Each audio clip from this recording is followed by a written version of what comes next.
ਪਿਆਰੇ ਵਿਦਿਆਰਥੀਓ ਨਮਸਕਾਰ, ਸਤਿ ਸ਼੍ਰੀ ਅਕਾਲ। ਆਪ ਸਭ ਦਾ ਸਵਾਗਤ ਹੈ ਸਾਡੇ YouTube ਚੈਨਲ ਇਲੈਕਟ੍ਰੀਕਲ ਗਿਆਨ ਦੇ ਵਿੱਚ। ਹੁਣ ਤੱਕ ਅਸੀਂ ਪਹਿਲੀਆਂ 4 ਵੀਡੀਓਜ਼ DC ਸਰਕਟ ਦੇ ਨਾਲ ਸੰਬੰਧਿਤ ਪਾ ਚੁੱਕੇ ਹਾਂਗੇ, ਜਿਨ੍ਹਾਂ ਦੇ ਵਿੱਚ ਕਾਫੀ ਬੇਸਿਕ ਗੱਲਾਂ ਬਾਰੇ ਅਸੀਂ ਵਿਚਾਰ ਕੀਤੇ ਨੇਗੇ, ਜਿਵੇਂ ਸੀਰੀਜ਼ ਸਰਕਟ ਜਿਹਨੂੰ ਅਸੀਂ ਕਹਿੰਦੇ ਹਾਂਗੇ ਲੜੀਬੱਧ ਸਰਕਟ ਤੇ ਸਮਾਨ ਅੰਤਰ ਸਰਕਟ, ਤੇ ਉਸ ਤੋਂ ਬਾਅਦ ਅਸੀਂ ਸੀਰੀਜ਼ ਤੇ ਪੈਰਲਲ ਦੋਨਾਂ ਦੀਆਂ ਖੂਬੀਆਂ ਤੇ ਉਹਨਾਂ ਦੀਆਂ ਐਡਵਾਂਟੇਜ ਡਿਸਐਡਵਾਂਟੇਜ ਬਾਰੇ ਗੱਲਾਂ ਕੀਤੀਆਂ ਸੀਗੀਆਂ।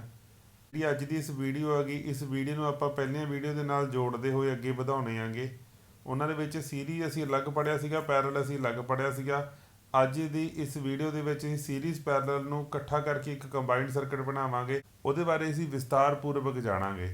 ਤਾਂ ਚਲੋ ਸਟਾਰਟ ਕਰਦੇ ਹਾਂ ਜੀ। ਸਪੋਜ਼ ਕਰੋ ਪਹਿਲਾਂ ਸੀਰੀਜ਼ ਬਾਰੇ ਇੱਕ ਦੋ ਗੱਲਾਂ ਜਿਹੜੀਆਂ ਤੁਸੀਂ ਯਾਦ, ਮੁੱਢਲੀਆਂ ਗੱਲਾਂ ਜਿਹੜੀਆਂ ਤੁਹਾਨੂੰ ਯਾਦ ਹੋਣੀਆਂ ਬਹੁਤ ਜ਼ਰੂਰੀ ਨੇਗੀਆਂ। ਜਿਹੜਾ ਸਾਡਾ ਕਦੇ ਵੀ ਸੀਰੀਜ਼ ਸਰਕਟ ਹੁੰਦਾ, ਸੀਰੀਜ਼ ਸਰਕਟ ਦੀ ਤੁਹਾਨੂੰ ਪਛਾਣ ਕੀ ਹੈਗੀ ਵੀ ਜੇ ਕਦੇ ਵੀ ਇੱਕ ਰੈਜ਼ਿਸਟੈਂਸ ਜਿੱਥੇ ਖਤਮ ਹੁੰਦੀ ਹੈ ਜੇ ਉੱਥੇ ਦੂਜੀ ਰੈਜ਼ਿਸਟੈਂਸ ਸ਼ੁਰੂ ਹੋ ਜਾਵੇ ਤਾਂ ਇਹਨਾਂ ਨੂੰ ਅਸੀਂ ਸੀਰੀਜ਼ ਸਰਕਟ ਕਹਿੰਦੇ ਹੁੰਦੇ ਹੈਗੇ। ਤੇ ਹਮੇਸ਼ਾ ਸੀਰੀਜ਼ ਦੇ ਵਿੱਚ ਜਿੰਨੇ ਵੀ ਰੈਜ਼ਿਸਟੈਂਸ ਸਾਡੀ ਲੱਗੀ ਹੁੰਦੀ ਹੈ, ਮੰਨ ਲਓ ਇੱਕ 2 ਓਮ ਦੀ, ਇੱਕ 3 ਓਮ ਦੀ, ਹਮੇਸ਼ਾ ਅਸੀਂ ਕੀ ਕਰਦੇ ਹੁੰਦੇ ਇਹਨਾਂ ਨੂੰ ਜੋੜ ਕਰ ਦਿੰਦੇ ਹੁੰਦੇ ਹੈਗੇ। ਸੀਰੀਜ਼ ਦੇ ਵਿੱਚ ਟੋਟਲ ਰੈਜ਼ਿਸਟੈਂਸ ਜੁੜ ਕੇ ਆਉਂਦੀ ਹੁੰਦੀ ਹੈਗੀ। ਤੇ ਸੀਰੀਜ਼ ਵਾਸਤੇ ਦੂਜੀ ਗੱਲ ਅਸੀਂ ਕੀ ਯਾਦ ਕੀਤੀ ਸੀਗੀ ਵੀ ਸੀਰੀਜ਼ ਸਰਕਟ ਦੇ ਵਿੱਚ ਜਿਹੜਾ ਕਰੰਟ ਹੁੰਦਾ ਹੈਗਾ ਉਹ ਬਰਾਬਰ ਰਹਿੰਦਾ ਹੈਗਾ ਪੂਰੇ ਦੇ ਪੂਰੇ ਸਰਕਟ ਦੇ ਵਿੱਚ। ਕਰੰਟ ਜਿਹੜਾ ਹੁੰਦਾ ਹੈਗਾ ਉਹ ਸਾਡਾ ਸੇਮ ਰਹਿੰਦਾ ਹੈਗਾ ਪੂਰੇ ਸਰਕਟ ਦੇ ਵਿੱਚ। ਇੱਕ ਇਹ ਗੱਲ ਯਾਦ ਰੱਖਣੀ ਹੈਗੀ ਪੂਰੇ ਸਰਕਟ 'ਚ। ਤੇ ਜਿਹੜੀ ਦੂਜੀ ਗੱਲ ਹੈਗੀ ਉਹ ਇਹ ਯਾਦ ਰੱਖਣੀ ਹੈ ਜੀ ਵੀ ਜਿਹੜਾ ਸਾਡਾ ਸੀਰੀਜ਼ ਸਰਕਟ ਹੁੰਦਾ ਹੈਗਾ ਇਹਦੇ ਵਿੱਚ ਜਿਹੜੀ ਵੋਲਟੇਜ ਅਸੀਂ ਇੱਥੇ ਲਗਾਉਣੇ ਆਂਗੇ, ਮੰਨ ਲਓ ਇੱਥੇ ਇੱਕ ਬੈਟਰੀ ਜਿਹੜੀ ਲੱਗੀ ਹੋਈ ਹੈਗੀ, ਇਹ ਬੈਟਰੀ ਦੀ ਜਿੰਨੀ ਵੋਲਟੇਜ ਹੋਵੇਗੀ ਉਹ ਵੋਲਟੇਜ ਕੁਛ ਇਹਦੇ ਵਿੱਚ ਵੰਡੀ ਜਾਵੇਗੀ, ਕੁਛ ਇਹਦੇ ਵਿੱਚ ਵੰਡੀ ਜਾਵੇਗੀ। ਤੇ ਜਿਹੜਾ ਵੋਲਟੇਜ ਜਿਹੜੀ ਹੁੰਦੀ ਹੈਗੀ, ਵੋਲਟੇਜ ਹਮੇਸ਼ਾ ਵੰਡੀ ਜਾਂਦੀ ਹੈਗੀ। ਜਿਹੜਾ ਵੀ ਇੱਕ ਸੀਰੀਜ਼ ਸਰਕਟ ਹੁੰਦਾ ਵੰਡੀ ਜਾਂਦੀ ਹੈਗੀ। ਜਿੰਨੇ ਵੀ ਰੈਜ਼ਿਸਟੈਂਸ ਹੁੰਦੇ ਉਹਨਾਂ ਦੇ ਬਰਾਬਰ ਪੂਰੀ ਵੋਲਟੇਜ ਨਹੀਂ ਮਿਲ ਪਾਉਂਦੀ। ਅਸੀਂ ਕਿਸੇ ਤਰੀਕੇ ਨਾਲ ਇਹ ਨਹੀਂ ਕਰ ਸਕਦੇ ਵੀ ਇੱਥੇ ਮੰਨ ਲਓ ਸਾਡੇ ਕੋਲ 20 ਵੋਲਟ ਆ, ਅਸੀਂ ਸੀਰੀਜ਼ ਦੇ ਵਿੱਚ 2 ਰੈਜ਼ਿਸਟੈਂਸ ਲਗਾ ਕੇ ਇੱਥੇ ਹੀ 20 ਵੋਲਟ ਆ ਜਾਵੇ, ਇੱਥੇ ਹੀ 20 ਵੋਲਟ ਆ ਜਾਵੇ, ਇਹ ਹੋ ਨਹੀਂ ਸਕਦਾ ਸੀਰੀਜ਼ ਦੇ ਵਿੱਚ। ਸੀਰੀਜ਼ ਦੇ ਵਿੱਚ ਵੋਲਟੇਜ ਵੰਡ ਕੇ ਹੀ ਆਏਗੀ। ਤਾਂ ਜਿਹੜਾ ਦੂਜਾ ਸਰਕਟ ਅਸੀਂ ਪੜ੍ਹਿਆ ਸੀਗਾ ਉਹ ਸੀਗਾ ਸਮਾਂਤਰਬੱਧ ਸਰਕਟ, ਜਿਹਨੂੰ ਅਸੀਂ ਪੈਰਲਲ ਸਰਕਟ ਕਹਿੰਦੇ ਆਂਗੇ। ਇਹਦੇ ਵਿੱਚ ਅਸੀਂ ਬੇਸਿਕਲੀ ਇਹੀ ਦੇਖਿਆ ਸੀਗਾ ਸਮਾਂਤਰਬੱਧ ਸਰਕਟ ਦੇ ਵਿੱਚ ਵੀ ਜੇ 2 ਰੈਜ਼ਿਸਟੈਂਸਾਂ ਜਿਹੜੀਆਂ ਇਹ ਪਈਆਂ ਨੇਗੀਆਂ, ਇਹਨਾਂ ਦੇ ਦੋਨੇ ਸਿਰੇ ਆਪਸ ਦੇ ਵਿੱਚ ਜੁੜੇ ਨੇਗੇ, ਇੱਕ ਤੋਂ ਬਾਅਦ ਦੂਜਾ ਨਹੀਂ ਜੁੜਿਆ ਹੈਗਾ। ਇਹ ਨਹੀਂ ਹੈਗਾ ਵੀ ਜਿੱਥੇ ਇੱਕ ਖਤਮ ਹੋਇਆ ਹੈਗਾ ਉੱਥੇ ਦੂਜਾ ਜੁੜਿਆ। ਇੱਥੇ ਦੋਏ ਜਿਹੜੇ ਸਟਾਰਟਿੰਗ ਟਰਮੀਨਲ ਨੇ, ਦੋਏ ਜਿਹੜੇ ਇੱਕ ਪਾਸੇ ਨੇਗੇ ਉਹ ਇੱਕ ਪਾਸੇ ਜੁੜ ਗਏ ਨੇ। ਜਿਹੜੇ ਰਹਿੰਦੇ ਸਿਰੇ ਨੇ ਉਹਨੂੰ ਅਸੀਂ ਕਾਹਦੇ ਨਾਲ ਜੋੜਤਾ, ਇੱਕ ਕਿਸੇ ਬੈਟਰੀ ਦੇ ਪੋਜ਼ਿਟਿਵ ਨਾਲ, ਦੂਜਿਆਂ ਨੂੰ ਬੈਟਰੀ ਦੇ ਨੈਗੇਟਿਵ ਨਾਲ ਜੋੜਤਾ। ਇੱਦਾਂ ਦਾ ਜਿਹੜਾ ਸਰਕਟ ਸੀਗਾ ਇਹਦੇ ਮੰਨ ਲਓ ਤੁਹਾਡੇ ਕੋਲ 2 ਰੈਜ਼ਿਸਟੈਂਸਾਂ ਸੀਗੀਆਂ ਜਿਹਦਾ ਨਾਂ ਸੀਗਾ R1 ਤੇ R2। ਇਹਨੂੰ ਅਸੀਂ ਕਿਵੇਂ ਸੋਲਵ ਕਰਦੇ ਸੀਗੇ ਵੀ ਦੋਨਾਂ ਰੈਜ਼ਿਸਟੈਂਸਾਂ ਨੂੰ ਗੁਣਾ ਕਰਦੇ ਸੀਗੇ ਪਹਿਲਾਂ ਉੱਪਰ, ਫਿਰ ਹੇਠਾਂ ਦੋਨਾਂ ਨੂੰ ਪਲੱਸ ਕਰ ਦਿੰਦੇ ਸੀਗੇ ਤੇ ਸਾਡੇ ਕੋਲ ਟੋਟਲ ਰੈਜ਼ਿਸਟੈਂਸ ਆ ਜਾਂਦੀ ਸੀਗੀ। ਦੂਜੀ ਗੱਲ ਇਹਦੇ ਵਿੱਚ ਇਹ ਯਾਦ ਰੱਖਿਆ ਸੀ ਹੁਣ, ਕਿਉਂਕਿ ਜਿਹੜਾ ਵੋਲਟੇਜ ਸੋਰਸ ਹੈ ਤਾਂ ਜਿਹੜੇ ਸਿਆਹ ਸਿਰੇ ਨੇਗੇ ਸਿੱਧੇ ਇਸ ਸਰਕਟ ਨੂੰ ਵੀ ਜੁੜੇ ਹੋਏ ਨੇਗੇ ਤੇ ਉੱਪਰ ਵਾਲੀ ਰੈਜ਼ਿਸਟੈਂਸ ਨੂੰ ਵੀ ਜੁੜੇ ਹੋਏ ਨੇਗੇ। ਤਾਂ ਆਪਾਂ ਕਹਿੰਦੇ ਸੀਗੇ ਵੀ ਇਸ ਸਰਕਟ ਦੇ ਵਿੱਚ ਹਮੇਸ਼ਾ ਜਿਹੜੀ ਵੋਲਟੇਜ ਹੁੰਦੀ ਹੈਗੀ, ਜਿੰਨੇ ਵੀ ਰੈਜ਼ਿਸਟੈਂਸ ਸਾਡੇ ਵੋਲਟੇਜ ਜਿਹੜੀ ਹੋਊਗੀ ਸਾਰੇ ਰੈਜ਼ਿਸਟੈਂਸਾਂ ਦੇ ਕ੍ਰਾਸ ਵੋਲਟੇਜ ਸਾਡੀ ਸੇਮ ਹੁੰਦੀ ਹੈ। ਤੇ ਜਿਹੜਾ ਇਹਨਾਂ ਦੇ ਵਿੱਚ ਕਰੰਟ ਜਾਂਦਾ ਉਹ ਇਹਦੇ ਵਿੱਚ ਜਾਵੇ I1 ਜਾਂ ਜਿਹੜਾ ਇਹਦੇ ਵਿੱਚ ਜਾਂਦਾ I2। ਇਹ ਡਿਪੈਂਡ ਕਰਦਾ ਵੀ ਇਹਨਾਂ ਦੀ ਸਰਕਟਾਂ ਦੀ ਰੈਜ਼ਿਸਟੈਂਸ ਕਿੰਨੀ ਹੈ। ਜਿਹੜੇ ਸਰਕਟ ਦੀ ਰੈਜ਼ਿਸਟੈਂਸ ਵੱਧ ਹੋਏਗੀ ਉਹਦਾ ਕਰੰਟ ਘੱਟ ਹੋਏਗਾ, ਜੇ ਕਿਸੇ ਸਰਕਟ ਦੀ ਰੈਜ਼ਿਸਟੈਂਸ ਘੱਟ ਆ ਉਹਦਾ ਕਰੰਟ ਜਿਹੜਾ ਹੋਏਗਾ ਉਹ ਵੱਧ ਹੋਏਗਾ। ਤੇ ਜਿਹੜਾ ਇੱਥੇ I1 ਤੇ I2 ਜਿਹੜਾ ਆਹ ਕਰੰਟ ਜਾ ਰਿਹਾ I1 ਤੇ I2, ਇਹ ਕਰੰਟ ਜਿਹੜਾ ਆ ਰਿਹਾ ਉਹ ਜੇ ਹੇਠੋਂ ਆ ਰਿਹਾ ਹੈਗਾ ਤੇ ਸਾਨੂੰ ਪੱਕਾ ਪਤਾ ਸੀਗਾ ਵੀ ਹੇਠੋਂ ਆਉਣ ਵਾਲਾ ਕਰੰਟ 2 ਹਿੱਸਿਆਂ 'ਚ ਵੰਡਿਆ ਹੋਇਆ ਹੈਗਾ। ਇਸ ਤੋਂ ਬਾਅਦ ਜਦੋਂ ਇੱਥੇ ਜਾਵੇਗਾ ਇਹ ਫਿਰ ਇਕੱਠਾ ਹੋ ਜਾਏਗਾ, ਇੱਥੇ ਫਿਰ ਟੋਟਲ ਉਹੀ ਕਰੰਟ ਆ ਜਾਏਗਾ। ਇਹ ਹੁਣ ਤੱਕ ਅਸੀਂ ਪੜ੍ਹ ਲਿਆ। ਹੁਣ ਇਸ ਤੋਂ ਬਾਅਦ ਦੇਖੋ ਜੀ, ਹੁਣ ਅਸੀਂ ਜੇ ਇੱਕ ਸਰਕਟ ਹੈਗਾ ਜਿਹਦੇ ਵਿੱਚ ਕਈ ਰੈਜ਼ਿਸਟੈਂਸਾਂ ਲੱਗੀਆਂ ਹੋਈਆਂ ਨੇ, ਮੰਨ ਲਓ ਇੱਦਾਂ ਗਾ, ਇੱਕ ਆਹ ਰੈਜ਼ਿਸਟੈਂਸ ਹੈ ਜੀ, ਇੱਕ ਆਹ ਰੈਜ਼ਿਸਟੈਂਸ ਹੈਗੀ, ਇੱਦਾਂ ਕਰਕੇ ਕੁਛ ਰੈਜ਼ਿਸਟੈਂਸ ਆਪਸ ਦੇ ਵਿੱਚ ਲੱਗੀਆਂ ਹੋਈਆਂ ਨੇਗੀਆਂ। ਤੇ ਸਾਨੂੰ ਪੁੱਛਿਆ ਗਿਆ ਵੀ ਸਰਕਟ ਦੇ ਵਿੱਚ ਦੱਸੋ ਟੋਟਲ ਕਰੰਟ ਹੈ ਕਿੰਨਾ। ਹੁਣ ਜਿੰਨੀਆਂ ਵੀ ਇਹ ਰੈਜ਼ਿਸਟੈਂਸਾਂ ਲੱਗੀਆਂ ਹੋਈਆਂ, ਮੰਨ ਲਓ ਆਹ 2 ਲੱਗੀ ਹੋਈ, ਆਹ 6 ਲੱਗੀ ਹੋਈ ਹੈਗੀ, ਆਹ 3 ਦੀ ਹੈਗੀ, 3 ਓਮ ਦੀ ਹੈਗੀ, ਆਹ ਵੀ 2 ਓਮ ਦੀ ਹੈਗੀ। ਤਾਂ ਸਾਡੇ ਕੋਲ ਇੱਥੇ ਮੰਨ ਲਓ ਸਾਡੇ ਕੋਲ ਹੈਗਾ 18 ਵੋਲਟ। ਜੇ ਸਾਨੂੰ ਇਹਦੇ ਵਿੱਚ ਪੁੱਛਿਆ ਵੀ ਅਸੀਂ ਸਾਰੀਆਂ ਸਰਕਟਾਂ ਦੇ ਜਿਹੜੀਆਂ ਰੈਜ਼ਿਸਟੈਂਸਾਂ ਨੇਗੀਆਂ ਹੁਣ ਉਹ ਸਾਰੀਆਂ ਲੜੀ ਵਾਈਜ਼ ਤਾਂ ਜੁੜੀਆਂ ਵੀ ਨਹੀਂ ਹੋਈਆਂ ਹੈਗੀਆਂ, ਨਾ ਉਹ ਸਾਰੀਆਂ ਪੈਰਲਲ ਜੁੜੀਆਂ ਹੋਈਆਂ ਨੇਗੀਆਂ। ਇਹਦੇ ਵਿੱਚ ਸਾਡੇ ਕੋਲ ਸੀਰੀਜ਼ ਤੇ ਪੈਰਲਲ ਦੋਨੇ ਸਰਕਟਾਂ ਨੂੰ ਇਕੱਠਾ ਕਰਕੇ ਸਾਨੂੰ ਸਰਕਟ ਦਿੱਤਾ ਹੋਇਆ। ਇਹ ਸਰਕਟ ਨੂੰ ਸੋਲਵ ਕਰਨ ਦਾ ਤਰੀਕਾ ਇਹੀ ਹੁੰਦਾ ਕਿ ਪਹਿਲਾਂ ਅਸੀਂ ਉਹ ਰੈਜ਼ਿਸਟੈਂਸ ਨੂੰ ਫੜੋ ਜਿਹੜੀ ਸਾਨੂੰ ਲੱਗਦੀ ਹੈ, ਜਿਹੜੀ ਸਿੱਧੀ ਦੀ ਸਿੱਧੀ ਸਾਨੂੰ ਸਾਫ਼ ਦਿਖ ਰਹੀ ਹੋਵੇ ਵੀ ਸੀਰੀਜ਼ 'ਚ ਜਾਂ ਪੈਰਲਲ 'ਚ। ਹੁਣ ਜੇ ਅਸੀਂ ਕਹੀਏ ਵੀ ਆਹ 3 ਆ, ਜਿਹੜਾ ਸਾਡਾ 3 ਉਹ 3 ਇਸ 2 ਦੇ ਨਾਲ ਸੀਰੀਜ਼ ਜੁੜਿਆ ਹੋਇਆ ਹੈਗਾ, ਇਹ ਜੁੜਿਆ ਹੋਇਆ ਹੁੰਦਾ ਜੇ ਉੱਪਰਲੇ ਪਾਸਿਓਂ ਆ ਕੇ ਨਾ ਲੱਗਦਾ ਇੱਥੇ, ਤਾਂ ਇਹਨੂੰ ਆਪਾਂ ਸੀਰੀਜ਼ 'ਚ ਨਹੀਂ ਕਹਿ ਸਕਦੇ ਹੈਗੇ। ਤੇ ਆਹ 2 ਕਿਸੇ ਨਾਲ ਸੀਰੀਜ਼ 'ਚ ਹੈਗਾ, ਜਿਹੜਾ ਆਹ 2 ਆ ਨਹੀਂ ਹੈਗਾ। ਇੱਥੇ ਇੱਕ ਚੀਜ਼ ਪਤਾ ਲੱਗਦੀ ਵੀ ਆ ਦੇਖੋ, ਇਹਦੇ ਦੋਵੇਂ ਸਿਰੇ ਆਪਸ 'ਚ ਜੁੜੇ ਨੇਗੇ, ਆਹ ਦੂਜੇ ਰਹਿੰਦੇ ਸਿਰੇ ਆਪਸ 'ਚ ਜੁੜੇ ਨੇ। ਸਭ ਤੋਂ ਪਹਿਲਾਂ ਸਰਕਟ ਨੂੰ ਸੋਲਵ ਇੱਥੋਂ ਕਰਨਾ ਪਏਗਾ ਵੀ ਸਰਕਟ ਦੇ ਵਿੱਚ 6 ਤੇ 3 ਆਪਸ ਦੇ ਵਿੱਚ ਦੋਨੇ ਕਿਵੇਂ ਨੇ, ਪੈਰਲ ਦੇ ਵਿੱਚ ਨੇ। ਜੇ ਇਹ ਦੋਨੇ ਪੈਰਲ ਦੇ ਵਿੱਚ ਨੇ ਤਾਂ ਦੋਨਾਂ ਦਾ 6 ਤੇ 3 ਦਾ ਪਹਿਲਾਂ ਗੁਣਾ ਹੋਏਗੀ, ਫਿਰ ਪਲੱਸ ਹੋਏਗਾ। ਇੱਥੋਂ ਸਾਡੇ ਕੋਲ ਆ ਜਾਏਗਾ 18/9, ਕਿੰਨਾ ਆ ਜਾਏਗਾ 2 ਓਮ ਰਜਿਸਟੈਂਸ ਆ ਜਾਏਗੀ। ਤਾਂ ਅਸੀਂ ਇਸ ਸਰਕਟ ਨੂੰ ਕਿਵੇਂ ਕਰੀਦਾ ਹੁੰਦਾ ਹੈਗਾ, ਸਭ ਤੋਂ ਪਹਿਲਾਂ ਅਸੀਂ ਸਰਕਟ ਨੂੰ ਜਿਹੜੀਆਂ ਚੀਜ਼ਾਂ ਨਹੀਂ ਛੇੜੀਆਂ, ਜਿਹੜੇ ਰਜਿਸਟੈਂਸ ਨਹੀਂ ਛੇੜੇ, ਅਸੀਂ ਉਹਨਾਂ ਨੂੰ ਉੱਦਾਂ ਹੀ ਬਣਾ ਲੈਣਾ ਗਾ ਸਰਕਟ ਦੇ ਵਿੱਚ। ਆਹ ਜਿਹੜਾ 2 ਆਇਆ ਪਤਾ ਕਿਹੜੇ ਸਿਰਿਆਂ ਦੇ ਉੱਪਰ ਆਇਆ, ਜਿਹੜੇ 2 ਸਿਰੇ ਜਿੱਥੇ ਜੁੜ ਕੇ, ਇੱਕ ਤਾਂ ਆਹ ਸਰਕਟ ਦੇ ਵਿੱਚ, ਪੂਰੇ ਸਰਕਟ ਦੇ ਵਿੱਚ ਇੱਕ ਇੱਥੇ ਜੁੜਿਆ ਹੋਇਆ, ਇੱਕ ਇੱਥੇ ਜੁੜਿਆ ਹੋਇਆ। ਇਹਦਾ ਮਤਲਬ 2 ਸਿਰਿਆਂ ਦੇ ਉੱਪਰ ਸਾਡੇ ਕੋਲ ਅਸੀਂ 2 ਲਾਵਾਂਗੇ, ਬਾਕੀ ਜਿਹੜਾ ਹੈਗਾ ਉਹੀ ਲਿਖਾਂਗੇ। ਅਸੀਂ ਇੱਥੋਂ ਸਰਕਟ ਨੂੰ ਬਣਾਉਣਾ ਸ਼ੁਰੂ ਕਰੋ। ਪਹਿਲਾਂ 18 ਤਾਂ ਉੱਦਾਂ ਹੀ ਬਣ ਜੂਗਾ, ਇੱਧਰਲੇ ਪਾਸੇ ਪੋਜ਼ੀਟਿਵ, ਇੱਧਰ ਨੈਗੇਟਿਵ, ਇਹਦੇ ਵਿੱਚ ਤਾਂ ਕੋਈ ਫਰਕ ਨਹੀਂ ਆਇਆ ਹੈਗਾ। 18 ਵੋਲਟ ਤੋਂ ਬਾਅਦ ਫਿਰ ਉਸ ਤੋਂ ਬਾਅਦ ਆਹ ਜਿਹੜਾ 2 ਰਜਿਸਟੈਂਸ ਆ ਗਈ, ਇਹ ਵੀ ਅਸੀਂ ਐਵੇਂ ਜੋੜ ਲਾਂਗੇ, ਇਹਦੇ ਵਿੱਚ ਵੀ ਕੋਈ ਫਰਕ ਨਹੀਂ। ਜਿਹੜਾ ਆਹ ਹੈਗਾ ਸਾਡਾ ਪੁਆਇੰਟ, ਇਸ ਤੋਂ ਬਾਅਦ ਇਹ ਹੇਠਾਂ ਵਾਲਾ 2 ਆ, ਇਹ ਵੀ ਅਸੀਂ ਇੱਦਾਂ ਹੀ ਜੋੜ ਲਿਆ, ਆਹ ਵੀ ਇੱਦਾਂ ਹੀ ਜੋੜ ਲਿਆ। ਹੁਣ ਰਹਿ ਗਏ ਸਾਡੇ ਆਹ 2 ਸਿਰੇ। ਇਹ 2 ਸਿਰਿਆਂ 'ਤੇ ਆਪਾਂ ਦੋਨਾਂ ਦੀ ਥਾਂ 'ਤੇ 6 ਤੇ 3 ਦੀ ਥਾਂ 'ਤੇ ਇੱਕ ਰਜਿਸਟੈਂਸ ਬਣਾ ਸਕਦੇ ਹਾਂ, ਜਿਹੜੀ ਕਿ ਕਿੰਨੇ ਦੀ ਹੈਗੀ ਸਾਡੀ, 2 ਦੀ। ਤਾਂ ਹੁਣ ਸਾਨੂੰ ਇਹ ਸਾਫ਼-ਸਾਫ਼ ਪਤਾ ਲੱਗਣ ਲੱਗ ਗਿਆ ਵੀ ਜਿੱਥੇ ਆਹ 2 ਖਤਮ ਹੋ ਰਿਹਾ ਉੱਥੇ ਅਗਲਾ ਸ਼ੁਰੂ ਹੋ ਰਿਹਾ, ਜਿੱਥੇ ਆਹ 2 ਖਤਮ ਹੋ ਰਿਹਾ ਉੱਥੇ ਅਗਲਾ ਸ਼ੁਰੂ ਹੋ ਰਿਹਾ। ਪਹਿਲਾਂ ਇਹ ਪੈਰਲਲ ਦੇ ਵਿੱਚ ਸੋਲਵ ਕਰਨ ਤੋਂ ਬਾਅਦ ਹੁਣ ਸਾਨੂੰ ਕੀ ਪਤਾ ਲੱਗ ਗਿਆ ਵੀ ਇਹ ਤਿੰਨੇ ਜਿਹੜੇ ਆਪਸ ਦੇ ਵਿੱਚ ਨੇਗੇ, ਇਹ ਤਿੰਨੇ ਸੀਰੀਜ਼ ਦੇ ਵਿੱਚ ਨੇ। ਅਤੇ ਸੀਰੀਜ਼ ਦੇ ਵਿੱਚ ਤਾਂ ਅਸੀਂ ਪੜ੍ਹਿਆ ਹੋਇਆ ਵੀ ਤਿੰਨਾਂ ਨੂੰ ਜੋੜ ਦਿਓ, ਤਾਂ 2 + 2 + 2 ਕਰ ਦਾਂਗੇ। ਸਾਡੇ ਕੋਲ ਕੁੱਲ ਜਿਹੜੀ ਰਜਿਸਟੈਂਸ ਆ ਗਈ ਉਹ ਸਾਡੀ 6 ਆ ਗਈ। ਇਹਦਾ ਮਤਲਬ ਇਹ ਉੱਪਰਲੇ ਸਰਕਟ ਦੀ ਜਿਹੜੀ ਰਜਿਸਟੈਂਸ ਸੀਗੀ, ਕੁੱਲ ਰਜਿਸਟੈਂਸ ਸੀਗੀ, ਉਹ ਸਾਡੀ 6 ਸੀਗੀ।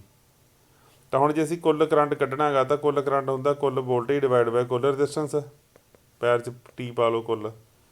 ਤਾਂ ਹੇਠਲੇ 18 ਵੋਲਟੇਜ ਆ ਗਈ ਸਾਡੀ ਕੁੱਲ, ਅਤੇ ਕੁੱਲ ਰਜਿਸਟੈਂਸ ਸਾਡੀ ਕਿੰਨੀ ਆ ਗਈ 6। ਤਾਂ ਇਹਦੇ ਕੋਲ ਇੱਥੋਂ ਸਾਡੇ ਕੋਲ ਕਰੰਟ ਕਿੰਨਾ ਆ ਗਿਆ 3 ਐਂਪੀਅਰ।